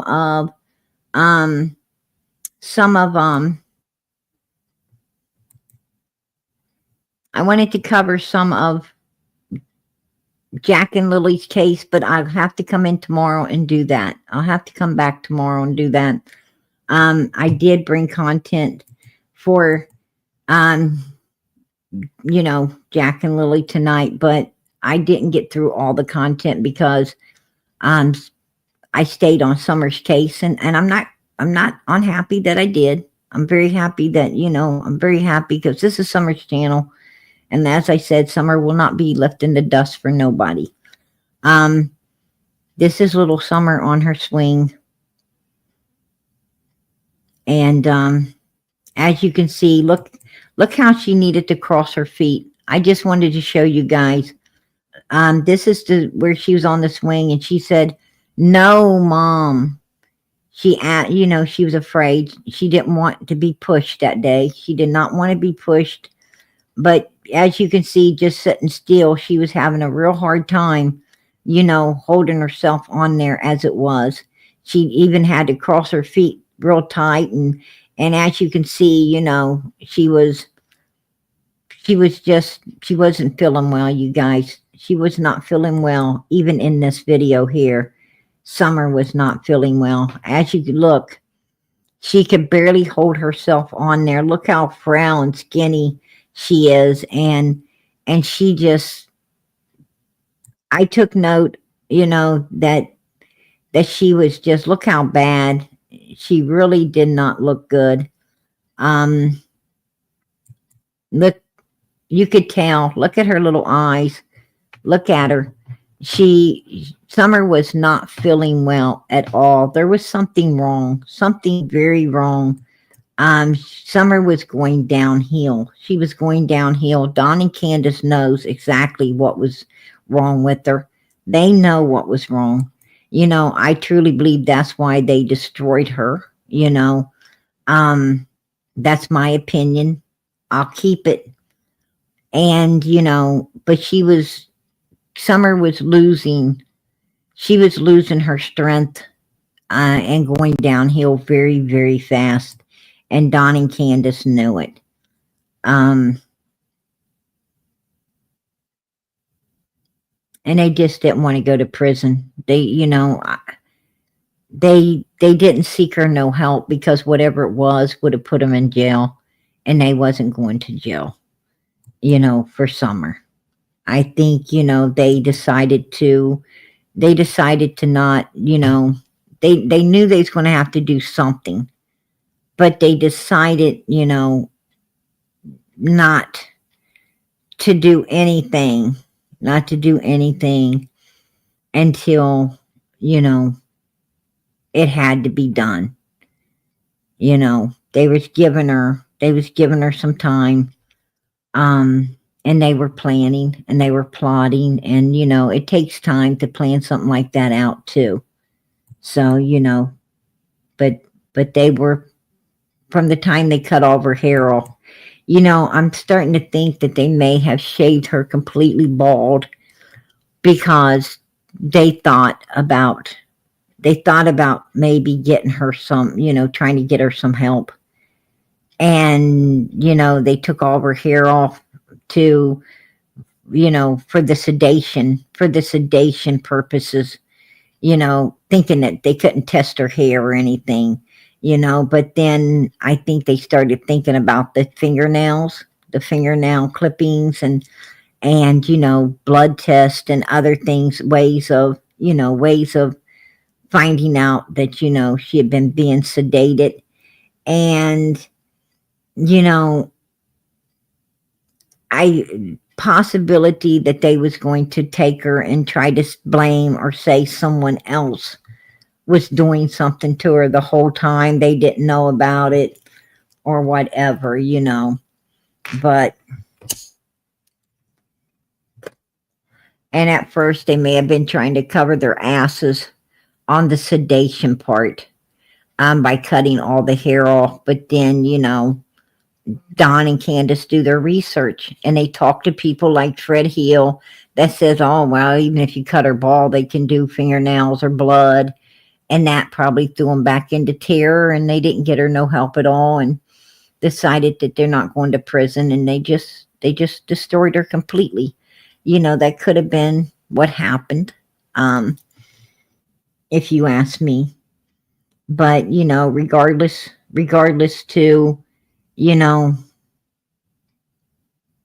regardless to what happened, at the end of the day, I think that Candace, and Don Wells plotted together along with Jody, Sue, and Andy, and they destroyed this little girl. That's my opinion, and I will keep it. But I think Jody, Sue, and Andy had just as much a hand in what happened to this poor child as Don, Candace, and Candace did, to be honest. But I believe they also had a dog in the race, and I think that Jody Sue got pissed off and let that dog out of the bag when she said, "You go ask him what he was given over there." So, she was a scorned woman, and ready to put Andy's ass in prison if need be. And she just let out of the bag that he's selling stuff to sedate little girls to be touched.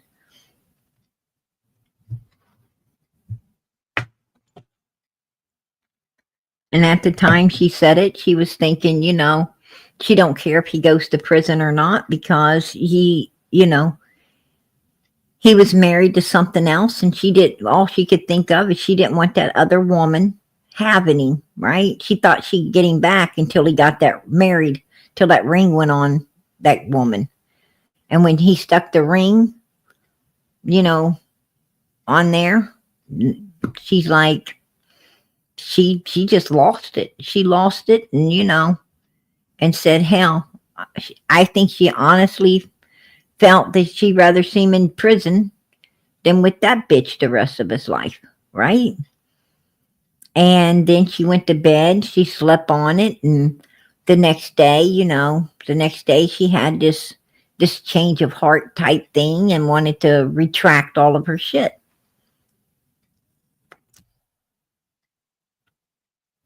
Like women do, right? Just saying.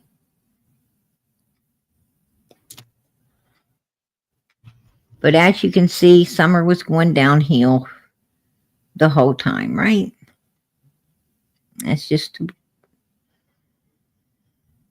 the truth. It's just the truth. I don't, no 5-year-old child, no 5-year-old little girl is built to be touched. No 5-year-old child is built to be being bothered and touched by some sick bastard day in and day out. I believe, this is my opinion, but I think Don Wells tried to replace Candace with Summer. I really do. Put a 1 in the chat if you agree. I really believe that sick bastard tried to replace Candace with his daughter.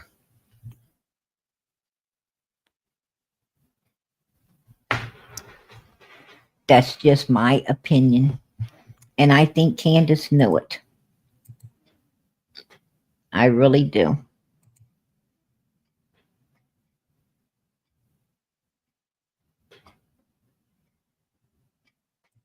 Right?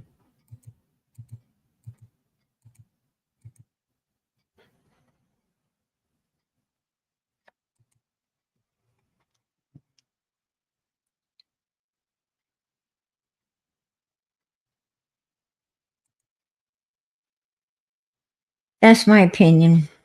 All right, you guys. PG's going to head out of here, but not before asking you to please, please, please keep those prayers going up for Summer Moon, Utah Wells. Keep them going up for this poor little girl here that went through so much. She went through so much, not just before she disappeared. This little girl went through hell from the day she was born. From the day she was born until the day she disappeared, this little girl went through hell. She went through so much pain, so much misery, so much fear, so much of everything. I mean, this child's life was nothing but one big horror movie. It was, if you could see Summer's life from birth to the time she disappeared on a video, I don't think your body could withstand it. You would have to, when Jesus hung on a cross, God had to turn his face away. And I think you'd have to turn your face away if you had to watch really what happened to this little girl. I think you would have to turn your face away. It would be more than you could bear. So keep those prayers going up for her. Keep them going up that God please lets us find her, that he lets her be brought home, that he lets justice be served on this poor baby's behalf. In the name of Jesus Christ, amen. Please ask God to intervene. Because as you heard tonight, Don Wells trying to get up insurance on someone else now. A whole new game, a whole new bad, evil game he's getting ready to play. And you really, really need to pray so that no more people are harmed at the hands of these evil beings. I believe they're evil. That's my opinion. And as I always say, I will keep it. Please pray for these people. Pray for this little girl. Pray for her brothers. And pray for the next victims that they're out to get. Pray for them all. In the name of Jesus Christ. Amen. And keep the other missing children in your prayers as well. We've got Sebastian Rogers has not been found. Michael Vaughn has not been found. We got little Lily and Jack now that has not been found. Please keep these babies in your prayers in the name of Jesus as well. And keep one another in your prayers. I seen tonight so many people in here, they weren't feeling good. Other people talking about things, that's bothering them and so forth and so on. I'm going to tell you, we're all different people, but we all at one time or another go through all the same kind of things. It might be different things, but we're all going through something. And I'm going to tell you, let us pray for one another. Let us pray for one another, because prayer, when people's praying for you because your life starts getting better. And when your life gets better, look up and tell God, thank you. I say, I don't know who's praying for me, Lord, but I'm sure glad they are. And I sure thank whoever is. In the name of your Son, Jesus Christ. Keep those prayers going up. Good night, everybody. God bless. Much love. Happy Mother's Day.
Thank you.